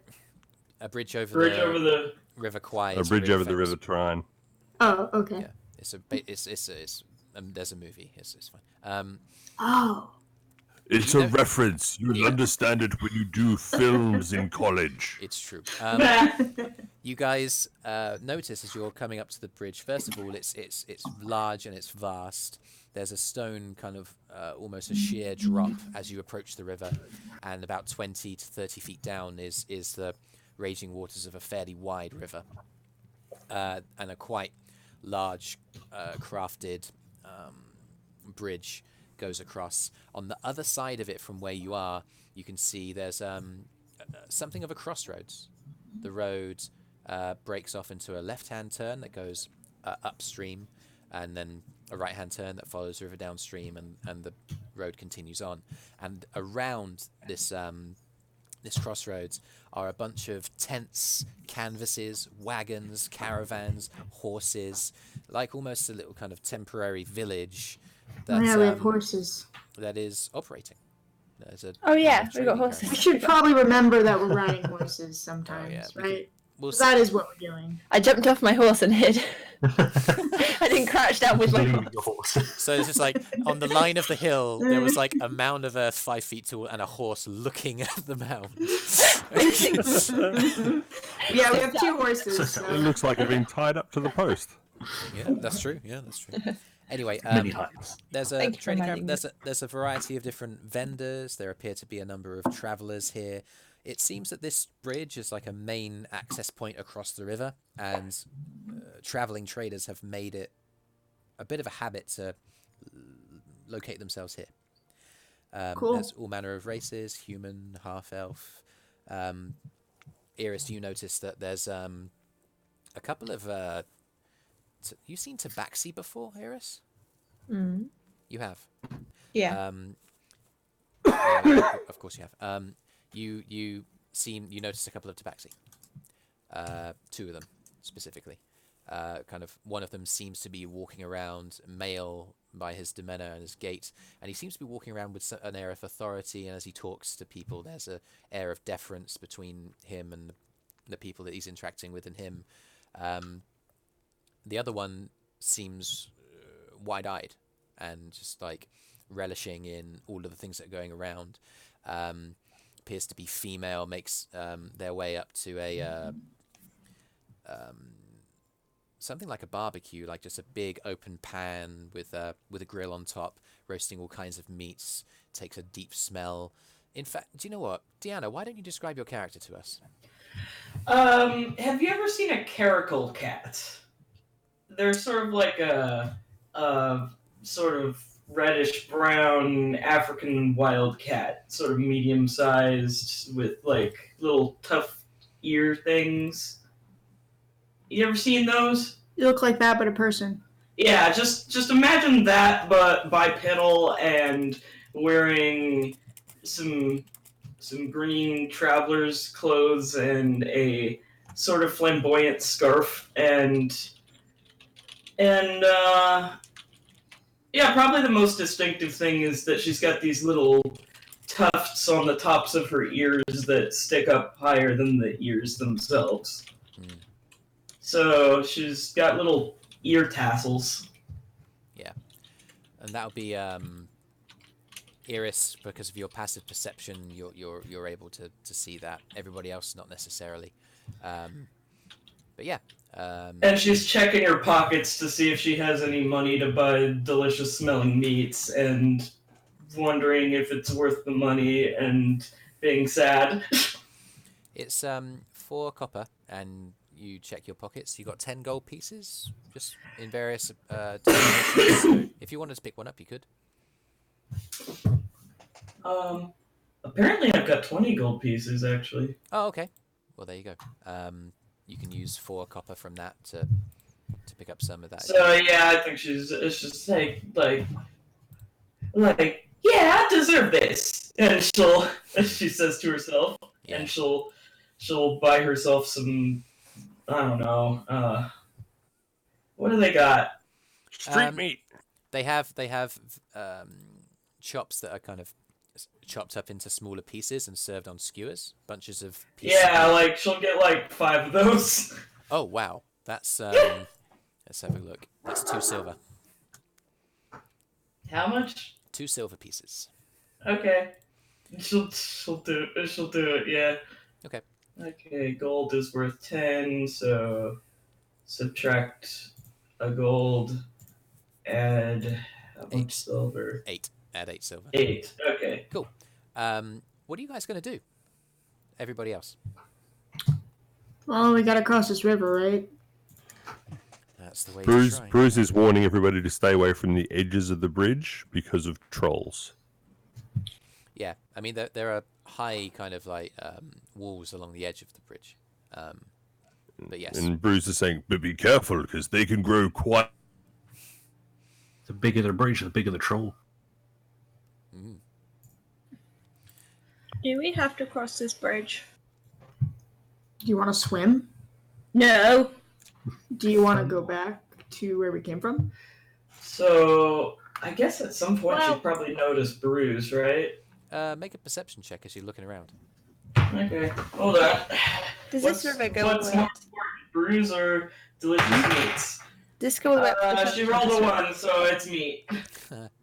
You're so focused on your kebabs that you're chowing down. You're not paying attention to anything else around you. Sorry, can you say that again? Does this river? Would I know if it goes all the way to the capital? Yeah, you know that it does flow from Trine through Little Shade Falls, which is a town that you know well, and it kind of curves around the mountains and then south to the sea. So it's flowing from your left right now to your right. It's going in that direction. Okay. Yeah.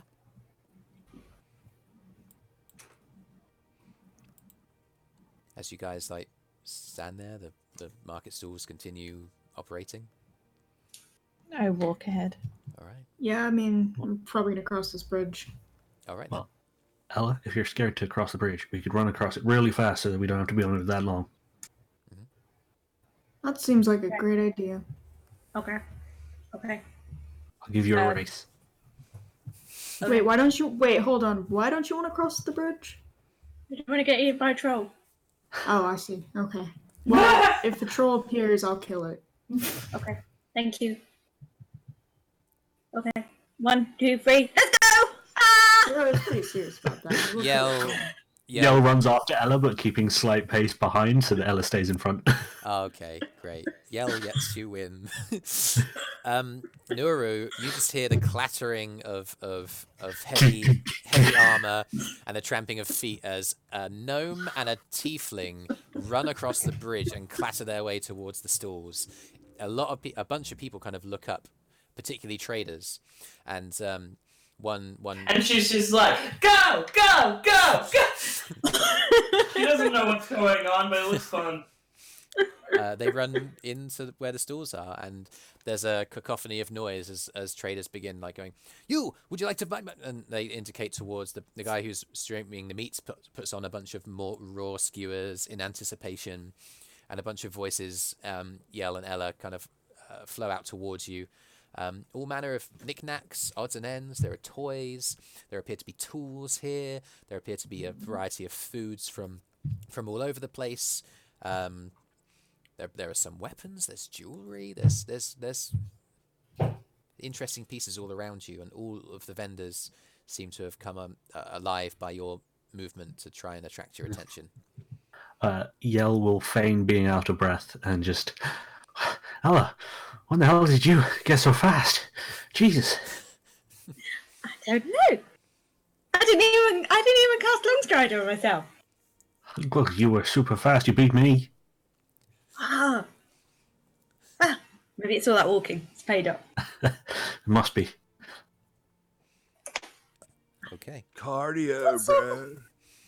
Neuro. When I get to the stores, I'd like to go up to one who I think might buy the glasses and the gilded box, whichever stall that's more suited. Yes, hello, my beautiful lady. Come on here. Let me make a deal. Let's make a deal. Right. You want my pieces? You want my pieces? Look at this fine goblet, straight from Ceylon water. It's very beautiful. Let me stop you there right now. You want my pieces, and I pull out the glasses in the box. Oh, okay. So barter and trade. I can get into this. We can do business. I will. Those are interesting, I suppose. I would give you maybe 1 gold for 4. That has come from the Temple of Heroes, my friend. At the top of the mountains of Trine. Don't insult me. I've never heard of this temple. Clearly you don't get out much. Never mind, I'll take my business elsewhere.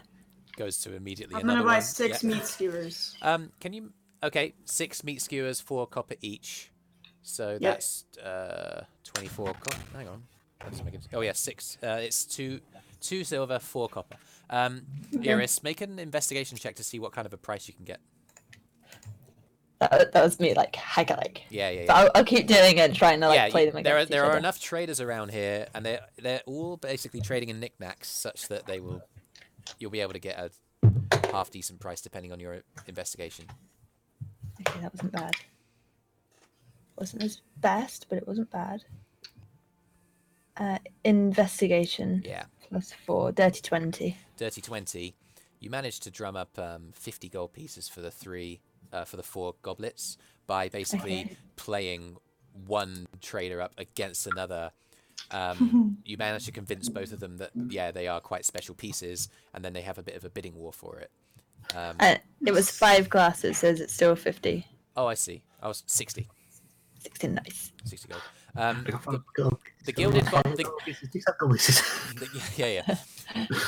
And it's just like the cacophony kind of like fuels. The gilded boxes are probably There's a bunch of other range. like travelers coming through as well, and the market is kind of, it begins bustling by the energy that you guys are injecting into it. So yeah, that's one thing. The gilded box doesn't get that much interest. You get the sense that maybe you'll get a few gold pieces for it until the tabaxi male that you saw earlier approaches you and says, "I'm so sorry. May I just have a moment of your time?"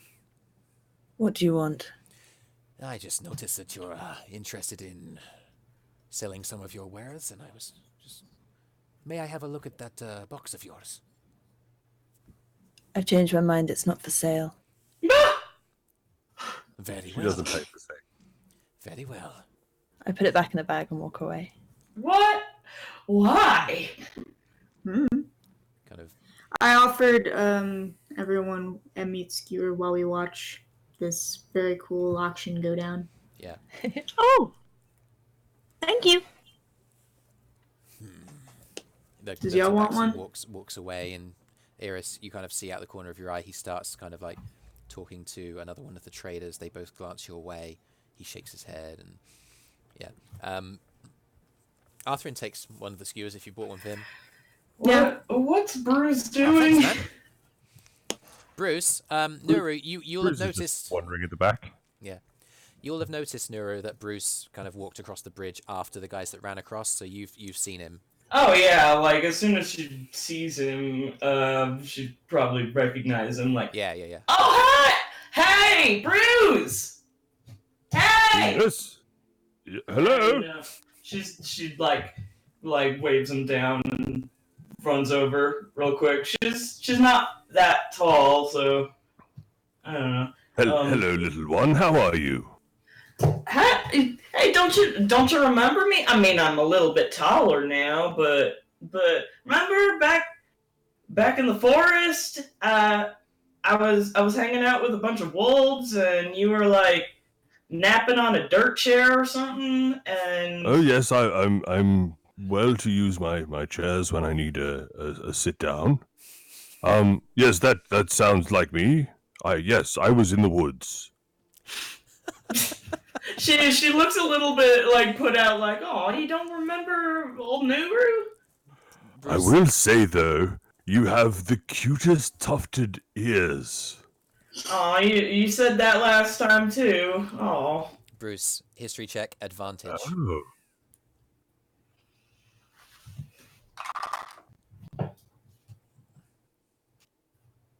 So I got a 6 and 8, and where's my history? So 8 plus 6 is 14. Yeah, it's the fact that Nuru drew attention to the tufts of the tufty ears that really kind of sparks something in your memory, and then you do recall wandering the Oothswood towards the southern side. You remember a pack of wolves that may have come across to many as being dangerous. You headed straight in and found, of all things, a tabaxi among them, and yeah, a fellow druid, if you're married. That's right. Why, you were a much smaller kitten back then. How long has Yeah, it I guess been? I was. Got a whole foot taller or something. I mean, like that probably don't sound like very much for you, but I assure you, it's quite a bit when you're about my size, I guess. Well, I mean, if I remember clearly, you're probably taller than most of your family. Oh yeah, once I left home, I was having a hard time sleeping in that old dwarf-sized bed, you know? Yes, well, they probably didn't expect you to grow so much. Oh, they did. But you what know, are you if I doing? made something my size, it'd be hard to fit in the room, you know? Well, I Probably might not have that. expected Well, them you know. to make a more commodious accommodation, but is your brother here? Oh no. Which one? The I little one. Or recall the you big having one? a smaller brother. I got a big brother too. Big brother stayed at the family farm. He's like probably gonna learn how to take over eventually once Paul's deciding to retire. And Bertrand's out being a bard. Really? A bard? Yeah, I don't know exactly where he is, but I'm sure he's doing just fine. Well, Trying to go out in the world and it's make good to his get out fortune. and stretch your legs. And what are you doing here? Well, I guess that's kind of complicated. Short answer, I'm just wandering around, I guess. And Oh, I do love a good wander. yup. Mostly just wandering around and seeing what I can learn about the world and myself, and you know. Who are your friends? Oh, wait. Were you the one who put those clouds up before? Oh yeah, that was me. I like to do that I sometimes. thought I recognized that Spread the skywriting. positivity in the world and all that. Well, yes, indeed. I guess this recent one was a bit more of a joke one, but you know, if it makes people laugh, then Arthrin kind of like leans over the side of Brüz's left shoulder and goes, "Oh, so that was you with the clouds, was it?" uh-huh. Oh. Fuck. Kind of turns around and walks away. Yeah, exactly. Yeah. Yeah, I sent out energy into the world and it comes right back and it says fuck. Oh, Arthrin. Oh, hi, yeah. You would love... please, forgive my rudeness. I'd forgotten that I was even here. This is Nuru. I met her in the woods many moons ago. Nuru Blunderbottom at your service. Nuru Blinderbottom. Hi, Arthrin Waterleaf. Blunderbottom. Oh, Blunder, sorry. Listen carefully, Arthur. Sorry. No, it's all right. Sorry, You're Brüz. doing your best. It's not his fault. He ain't got ears for my particular way of speaking.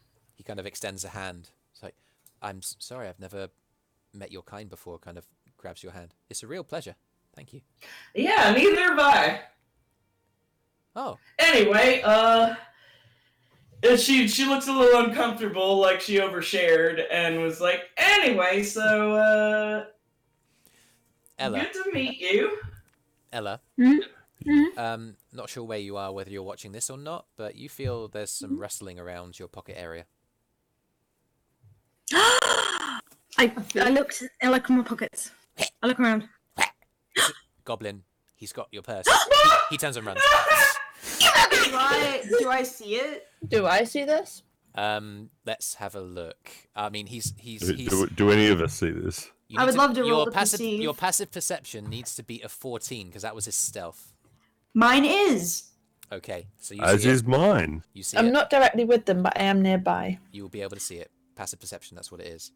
So I'm going to grab my bow and arrow and try and shoot him in the foot. Yell, you're going to town on your meat skewer from Kyro, so you don't see this. But the I goblin... had a meat skewer? Oh, okay. Kyro bought you one. So yeah, I did. I handed it to you. But the goblin just like realizes that you're staring at it. He goes, turns and runs. I give chase. Okay, he's gonna. And I try and run, we tackle him. Okay, he's dashing, so he's get 60 feet. You get 50 because Brutal. you. I cast Long Strider on myself. Okay, so as you go, you're. Okay, so you're able to catch up with him on the first turn, 6 seconds. What is everybody else doing? I was going to Bruce shoot I wanted him. to try to shoot the goblin. Okay, so Yeah, both of you Bruce make was attack gonna- rolls. Do mold earth in front of him for a little trip hazard. Okay, he'll make a Wow, this goblin's gonna die. dexterity saving throw. Oh wow! He smashes it. He gets he sees the earth comes up, and he just uses it as a vault to propel himself through the crowd. Oh god, there's a crowd. So what? Tell me what your attack rolls are, and I'll tell you whether or not you hit the goblin or someone else. It's 22. 22. That'll To do hit. it. I'm Kyro. trying to hit him in the foot though. Yep. Oh right, my to hit's high. Hold Yeah. on. Because I was like, that's not super high, but. Eirys, think carefully. If you're identifying a specific part of the body, it does add to his armor class. Oh yeah, I got like a 15. 15. Okay, I'll just try and hit him. He's small. Okay. Kyro, you don't hit the goblin. You hit another traveler. I need you to roll damage. What? Yeah. This is a crowded space. It's a busy market. Eirys, roll I'd damage. like to take chase, maybe. Yeah, go for it. Can I? And I will also turn into. Is it okay if instead of a giant elk, she turns into a moose? Yeah, let's use the elk stat block. But yes, moose is fine. Yeah. Did you say Ella is at the goblin? Yeah, Ella has casted Longstrider on herself as she's run, which increases her movement speed and means that she can catch up. And also, basically, there's a moose, which is a huge fuck. megafauna, Hold and on. it's going to chase after. And its movement is 60 feet normally, and if it dashes, that's like 120. So I don't know if I can't like. I should have known it was crowded, but I didn't. Yep. I rolled 8 damage. 8 damage. I feel like I would have noticed though it was crowded. I'll tell you what. If you're a rogue, I'm gonna say that like whether or not I'm fine with just not doing anything, like drawing to fire, and then like there's too many people. You've said that you fired, so fired you have. Okay. Whether or not you choose not to activate your rogue abilities, I'm gonna say that that's optional. So you could just roll damage plus your dex.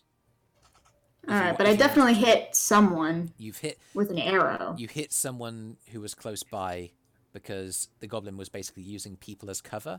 So you hit the goblin's armor class, but because you hit the goblin's armor class, but he gets extra armor class. Basically, TLDR, you hit someone. Alright, I can heal them. It's fine. I'll heal them later. Yeah, that's definitely. I know. I didn't think about things. Anyway, okay. I'll let you roll the damage of the weapon. Add your dex, and then you don't have to do any like sneak attack stuff. That's not automatic. That's something you choose to do because you are a rogue. If that makes sense. This is very out of character, though. Yep. Alright, so. Anyone can make an accident. Well, yeah, but he wouldn't have fired if the goblin was using people as cover, because that's... He would have instead tried to have closed the distance and done a melee. Anyway, I got 5 points of damage. 5 points of damage. The arrow shafts itself into a person who's kind of like... Who kind of stumbles back as the goblin kind of scuttles past, kind of looks in the wake of the goblin.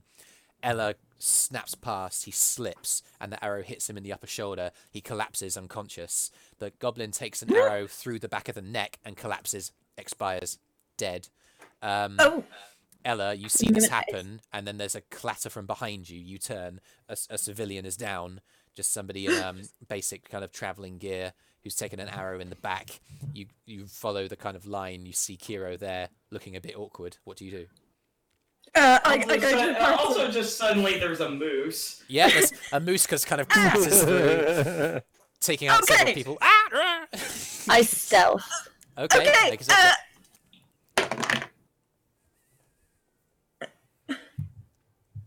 16.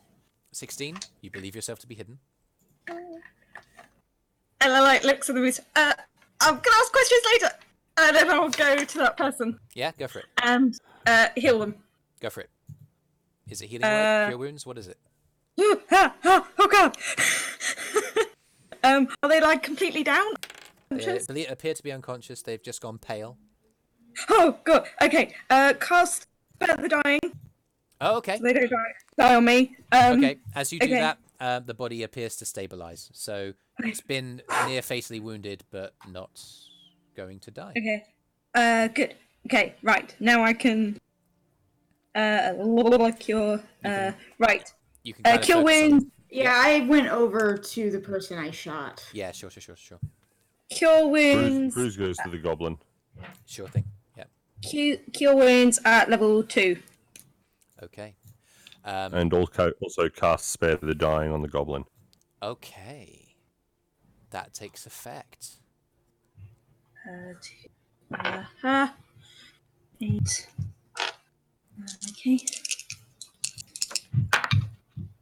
Oh, that's good. 16 points of health back.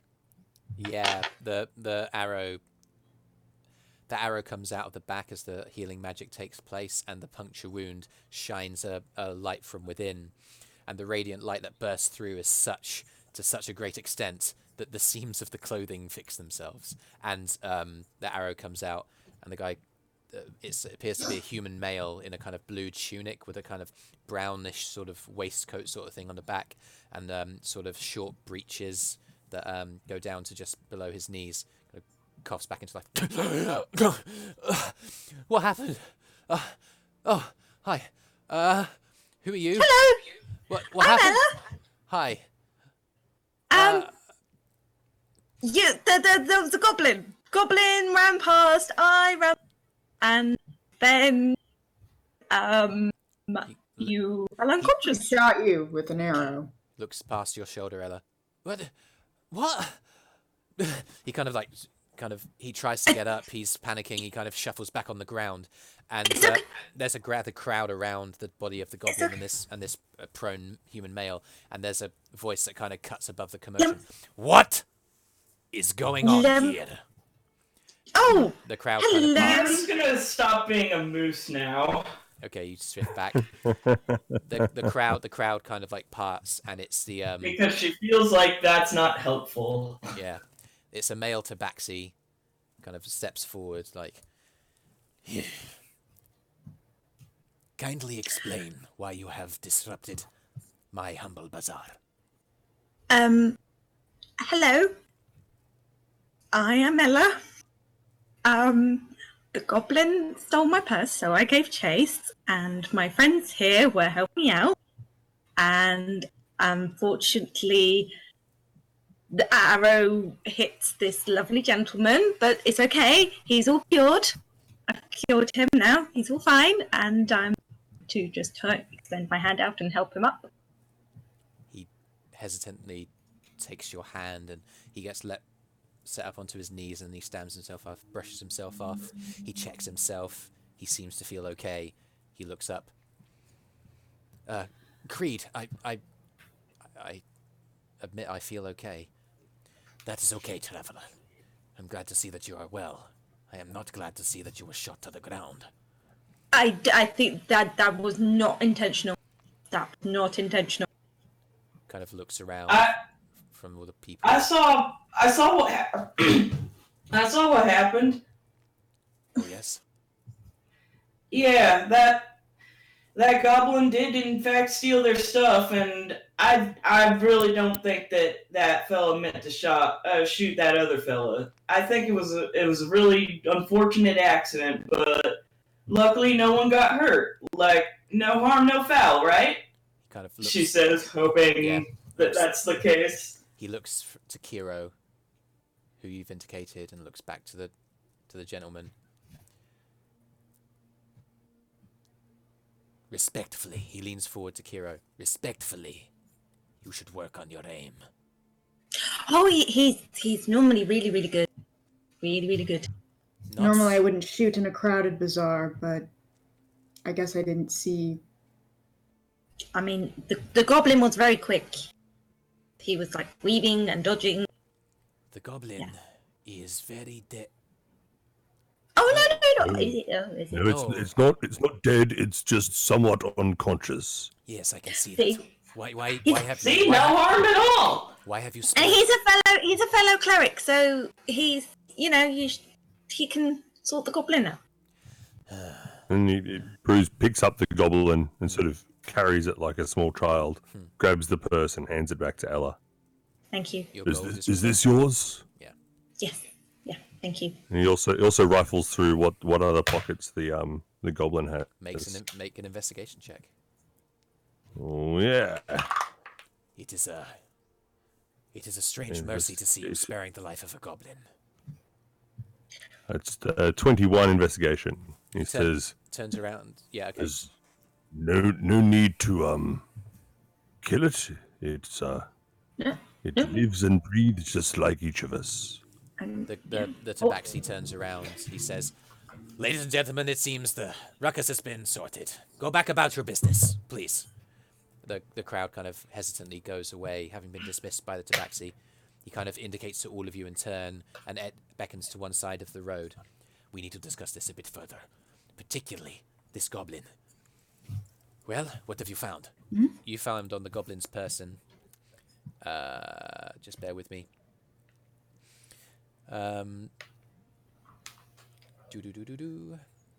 You found little pieces of like immediately in like in the exterior of his pockets, like near the top, there appear to be pieces of flint and stone that have been sharpened, maybe makeshift kind of dagger weapons.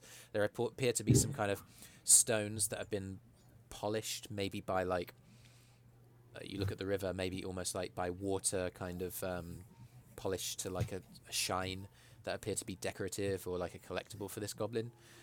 He's wearing leather armor. He has a scimitar on his back, and there's a buckler on his left arm. He appeared to come equipped for something to go wrong, which apparently it did.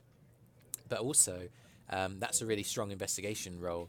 You find 8 silver pieces on his body, and a map hidden in a hidden pocket that's actually in a sheath that kind of goes around his right-hand side and into the back of his armor, that you pull out.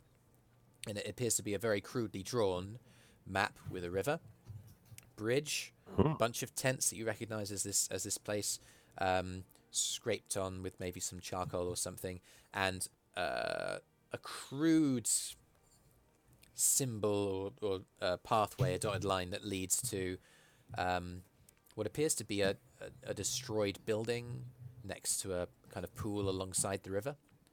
It appears to be a kind of maybe a kind of camp or. Oh, I do like a good map, although this one's not particularly good. Can Nuru like peer over your shoulder? Oh, that stuff that I'm sure Brüz wouldn't mind showing everybody. Oh yeah, he would have passed it on. Oh, would you like to have a look, Nuru?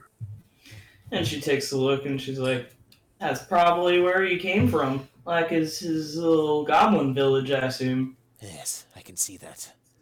Down alongside the river, maybe the west side of the shore. If that it's a terrible map. I suppose to prevent this from happening again, considering your skill set, maybe I could request your aid in finding this place and driving the goblins out. Are they unwell? Did you need clerics for the sick goblins? I think what he means is if they're camping this close, they're probably planning on trying to rob people or maybe attack this place. Well, it looks like goblins native to this area? Well, it seems so. I didn't know that they were here, but apparently they are. Then they've just tried to rob one of you.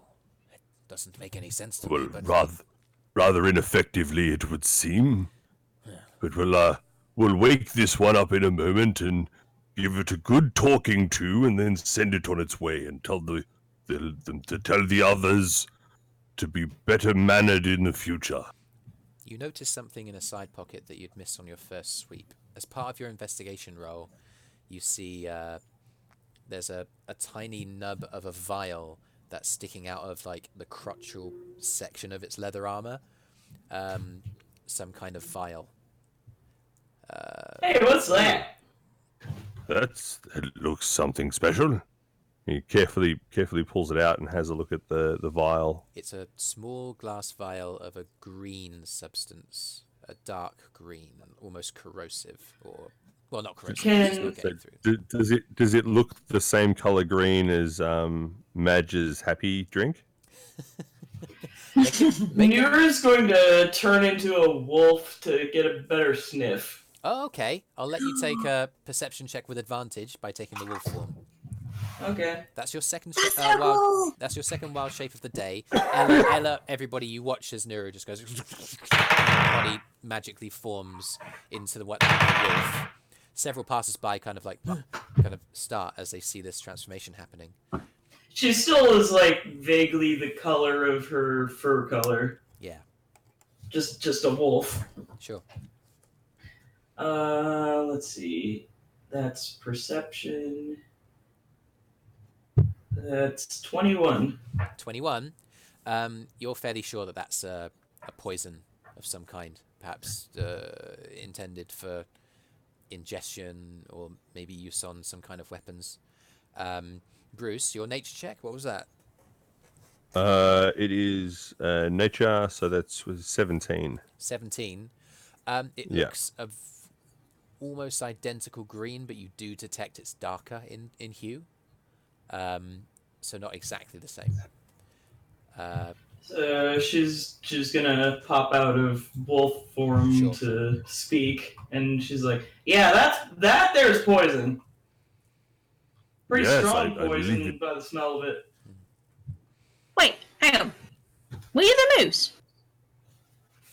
Oh yeah, that was me. Oh, cool. It's a druid. Ella, meet a friend of mine. This is new.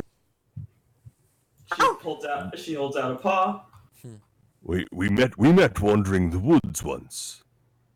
Oh, that's so cool. Nice to meet you. Nice to meet you. You are. Oh, sorry. Where are my manners? I'm Ella Ickleberry. Ah, Ella. Okay. You're love your adorable. Oh, I love your ears, by the way. Oh. Your little tufts. Can I stroke them? Well, okay, since she asked nicely. Thank you. She bends down a little. Ella's just standing there, just like... And tries not to audibly purr. Make a wisdom saving throw. Oh no! It's okay. She got she got a guess. She got a 22. Oh yeah, you're able to control. She has so much self-control. It's great. You've done very well. Okay. So, that being done, the tabaxi, the other male tabaxi, he's kind of got darker fur, predominantly black with some kind of grey kind of underneath his jowls. He looks you guys over. Well, yeah, if you would be interested in dealing with this goblin menace, I cannot have travelers being pickpocketed by anybody. If you would be willing to head south and follow this map, I would appreciate it. I would advise these traders to give you a discount on any wares that you would buy, should you be interested. Now, would we get paid? We may be able to rustle together some gold for your trouble. And Nuru's like, throw in more some of those delicious meat skewers, and you got yourself a deal. Kind of looks over to the meat vendor who's been watching the conversation. The meat vendor kind of nods. Yeah, it's a fair deal. If it means that we can do what our trade here safely, then it's a price worth paying. Yeah. Just because my friend is going to ask, how much would we be paid? Oh, 300 gold pieces is what I'd be willing to provide, I suppose. Plus a negotiable discount on any goods that you were to buy at the market, at the bazaar. Now, is that 300 gold pieces each? Or... It kind of looks over all of your numbers. I'm not made of money, my dear. I'm unable to provide that much. But Just checking. Hang on. Let me just confirm with the rest of the party. I pull out my copper wire. They are all literally standing next to you. Oh, I'm not. Eirys is still gone. Oh yeah, you're Start to stealth. pull out the copper wire and then remember that that's silly. As Eirys isn't there, Ella try and look in the direction of Eirys. Okay. Eirys, how does 300 gold pieces for hunting down some goblins sound? Can you roll a d8, please? I was gonna say I'm in the crowd, but Oh, good. God D8. knows You don't know which direction. Oh no, 4. Okay. I mean, the message is not Eirys. You don't get any message. But what does happen is that the Tabaxi kind of puts his hands together. He slightly bows to Ella. Goes, "I will leave you to your deliberations." He kind of steps out and he walks into the crowd. There is a number of bodies kind of moving around each other in the middle of this crossroads, and he moves across. And Eirys, before you realise it, he's got his hand on your shoulder. He goes, "I think your companion wants to talk to you." Taps you on the shoulder and carries on walking. immediately tense up the moment he touches me. But okay, I give shifty eyes left and right, and then I rush to go and join my companions again. Yeah, sure. Oh, there you are. Who's that? That was. Oh, I'm looking, hang on. I'm looking at the Tabaxi, Oh, the new Tabaxi. she's our new friend. Hi, I'm Neru. Neru Blunderbottom. Of course you are. What's that supposed to mean? Apparently, you need me for something. Well, the other Tabaxi guy said we found a map on the Goblin. It looks like they've got like a camp nearby, and he doesn't want them nearby. So he said that if we were to go there and sort them out, we would get 300 gold pieces and discount at the market. But I thought I'd better check with you to see if that sounded like a good deal or not. I mean, it depends how many goblins we're talking about. Also, really is up to Arthrin too. Huh? What? That would delay us further. Oh yeah, good point. Brüz leans over to Ella and You on says, your way somewhere? tell Eirys that we have an unconscious goblin to talk to. Oh yeah, we have an unconscious goblin to talk away as well. That I can do. Oh god, this is going to be good. How about we scout out the camp first, see how many goblins we're dealing with, and then decide if it's worth the price. If Arthrin is happy to delay again. Oh, she's raising her paw. Yes! Eirys is just like carried on talking, like ignoring the Tabaxi. Excuse me, I'm raising my paw! Yeah, go ahead! Well, I was just thinking, I can turn into different types of animals and stuff. I'd probably be really good at scouting out things without, like, giving away my location or whatever. I could just turn into a deer or something. I am more than happy for you to be the one to go and scout it out. DM. You got it! DM Dickory incoming. You have 2 wild shapes a day, and you've already used both of them. I do? Yeah. What? That's how that works? Yes. Yep. Per long rest. Per long rest. Yeah. Yeah. I mean, Wait, but hold on. I just realized I need to take a break before I can do that again, though. Arthur's like, oh right, okay. So I'll do that as soon as I've taken a quick cat nap, okay? I pull And Arthrin off to one side. She A short rest for reset of wild curls shape. up in a corner. Does short rest reset it? If short rest Does resets on, it, does then on, does on mine. Oh well, it's probably true for all druids then. Arthrin gets drawn to one side by Eirys. Hi. How do you really feel about this? How do I really feel about this? I mean, We've delayed a lot already. yeah, I kind of want to go on.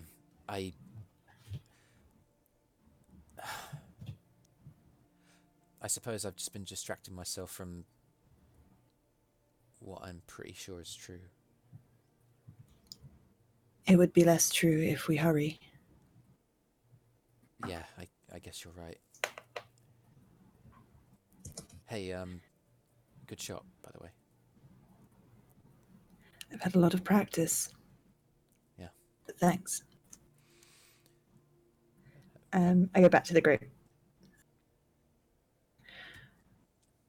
I say we stock up and leave.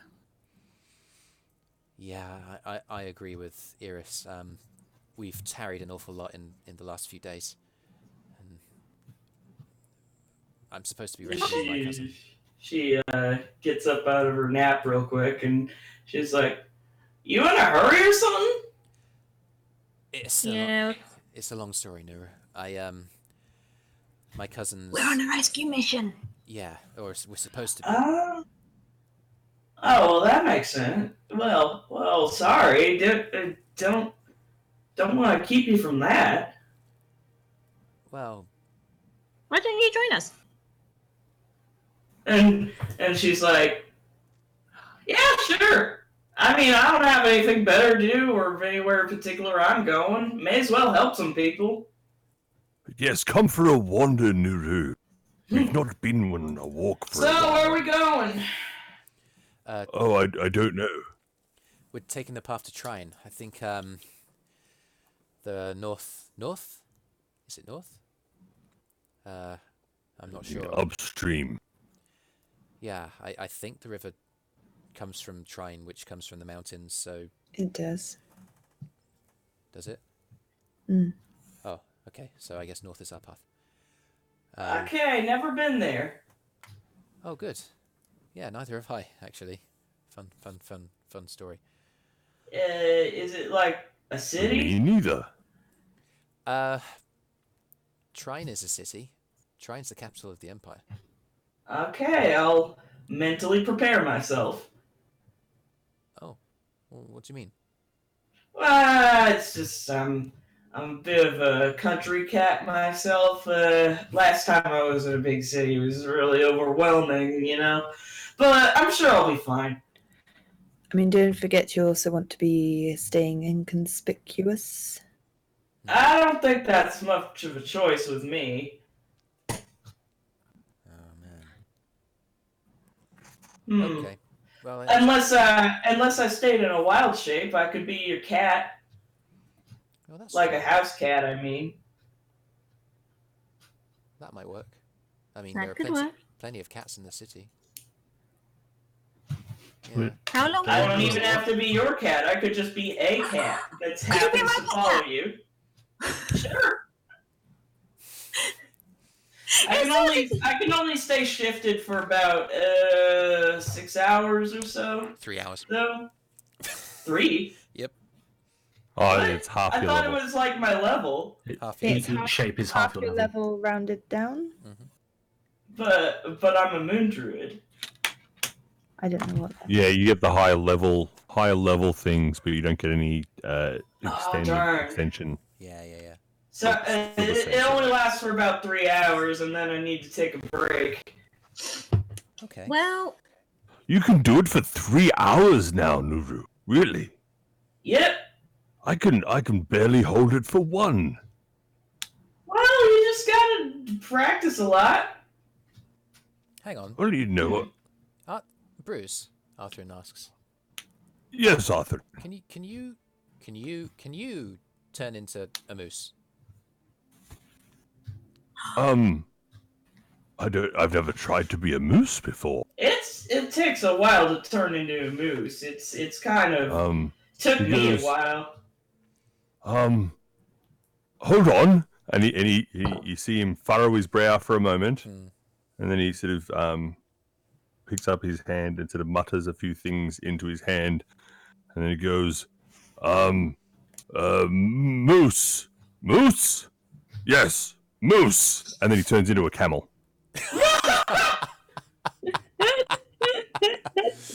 Nero finds this very amusing. Brüz Now, kind of like steps forward, like, waves his hand across your eye vision. That is slowly Brüz. looks down at Arthrin. Can you hear me? Raises an eyebrow. If you Don't worry about it. He's just being a moose right now. He can hear you. You now see an odd large smile on a camel. A really silly moose. That is. This magic shit just keeps getting weirder. This is definitely Brüz. You love it, really, Eirys. She scowls. Ella just smiles. So Brüz lowers himself down and looks at Ella, and then looks at his hump. Oh, do you want me to sit on you? I don't know what you want. I'm sorry. I don't speak camel. He can probably nod. He does nod after he rolls his eyes. Oh, He looks at okay, his you want me to hump go? again. That'd be awesome. And Can I then, go? and then he smiles. And he nods. Can I try? and then- Try. And then as Ella gets on, Brüz in camel form goes to stand up. You hear all of the old man noises coming out of the camel as he stands up.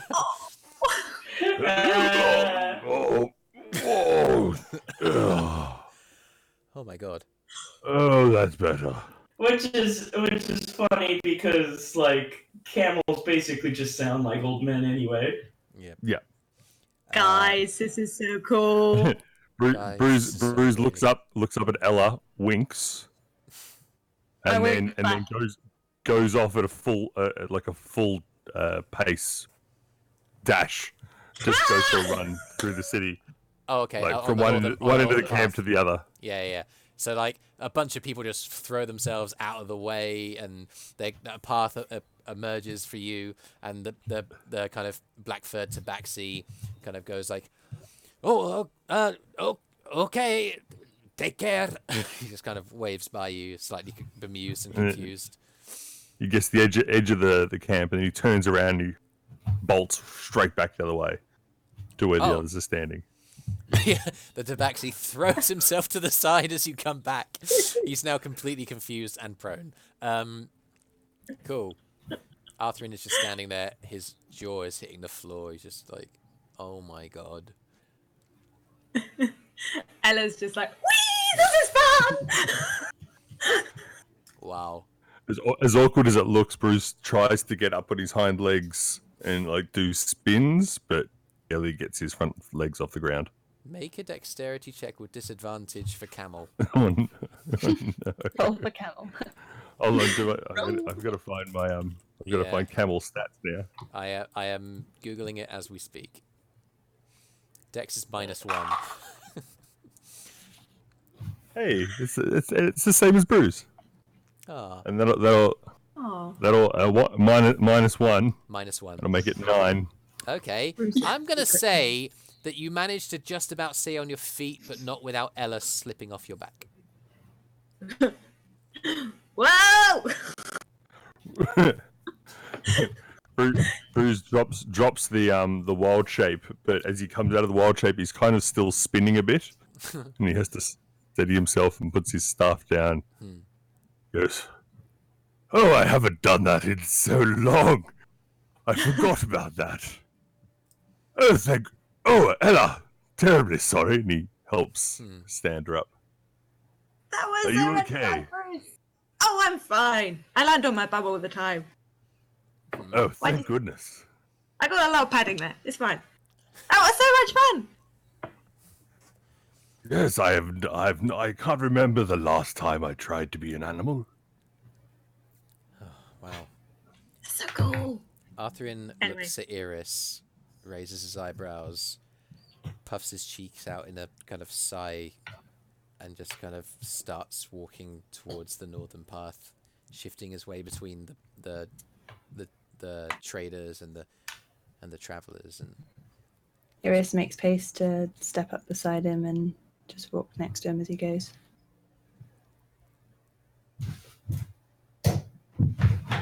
What are we doing? Brüz calls out, what are we doing with the unconscious goblin? Oh. I know what we can do. She's gonna write a strongly worded letter to the goblin for it to... and then halfway through, she's gonna be like, wait a minute, do we know if this goblin can read? Whoa, that's a... Do you know how to write in goblin? No, I don't. I don't, sorry. Brüz takes the note that's been written and just underneath it writes like a subtitle in Orcish. Which she also knows. She could just write it in Orcish. Oh! I didn't know you he spoke taught. Orcish. Yeah, because you taught me. Except apparently you forgot. Did I now?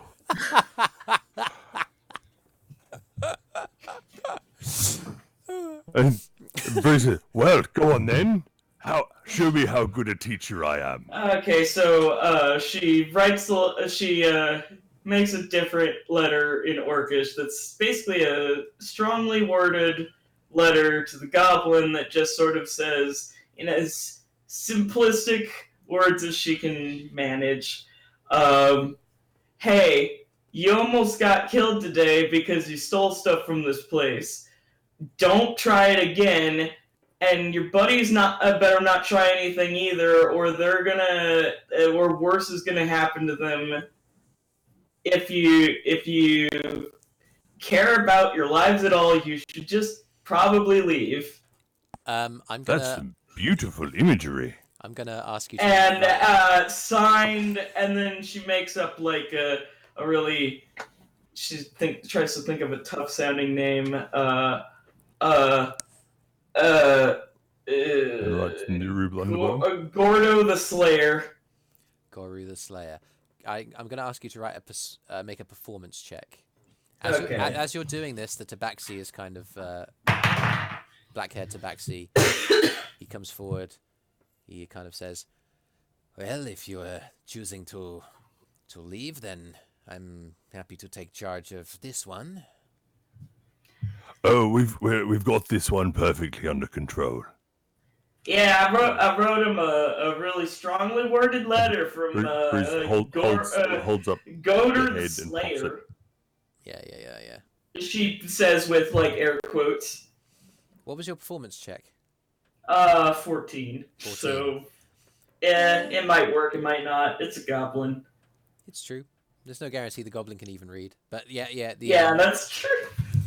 You kind of place the letter on the unconscious body. She also tried to write it in a like semi-threatening way. Sure. I guess. You're not sure how successful it was. You gave it your best. You're fairly sure that sentences are coherent.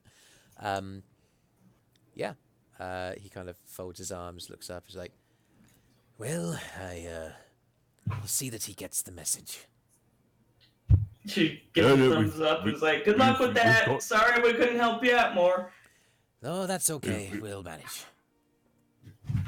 We've actually got a method to pass on the message, and he plucks the letter from the Tabaxi's hand and shoves it into like a part of the goblin's clothing, and then just sort of puts the goblin over his shoulder and starts following off after Eirys and Arthrin. You're carrying the goblin with you? Yes. Okay. It's still unconscious. He's not going to just leave it lying around. Okay. You have a goblin. Where are we taking him? With you, and you're turning north. And from that crude map. Yeah. Were we able to sort of discern? Is it on that sort of the northern side that we're walking? Is it on the way? A similar path, or is the camp on the other side? The camp is on the other side of the river to the south, so you'd have to cross the bridge and then turn left. And then turn south. But what you're doing now is you're on this side of the bridge and you're turning left to go north. Right.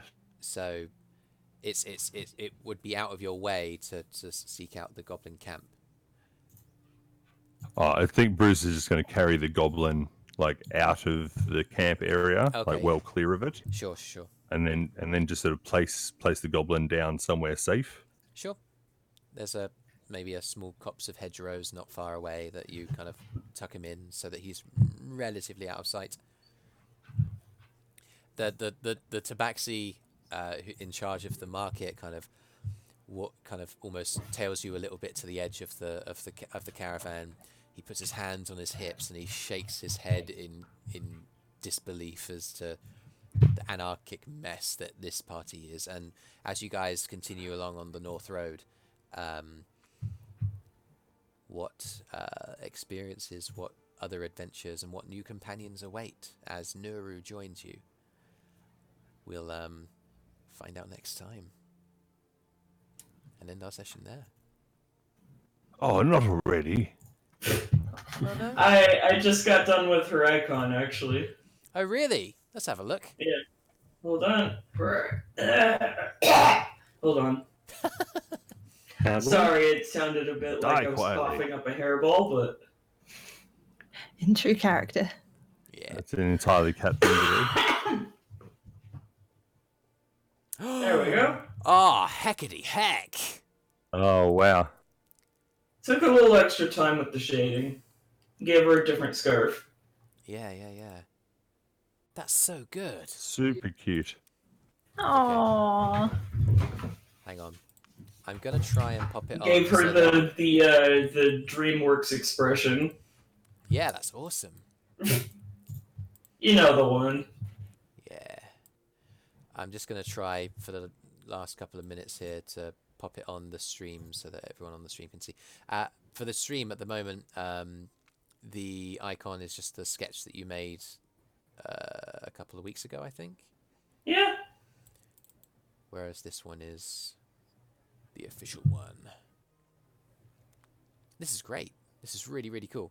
Whee! Here we go. Oh, updating. There you go. Look at this. Wow. Whee! It's a little bitty. Now it's big! I am a fan of that artwork, and I'm a fan of this character. That's so cool. Yay! Nice work. Well played, everybody. Cool. Guess we'll end the stream there. Well done. Well played. Thank you for watching, everybody. Hope that you. Thanks, James's mum. Indeed. Can't be doing this without mum. Oh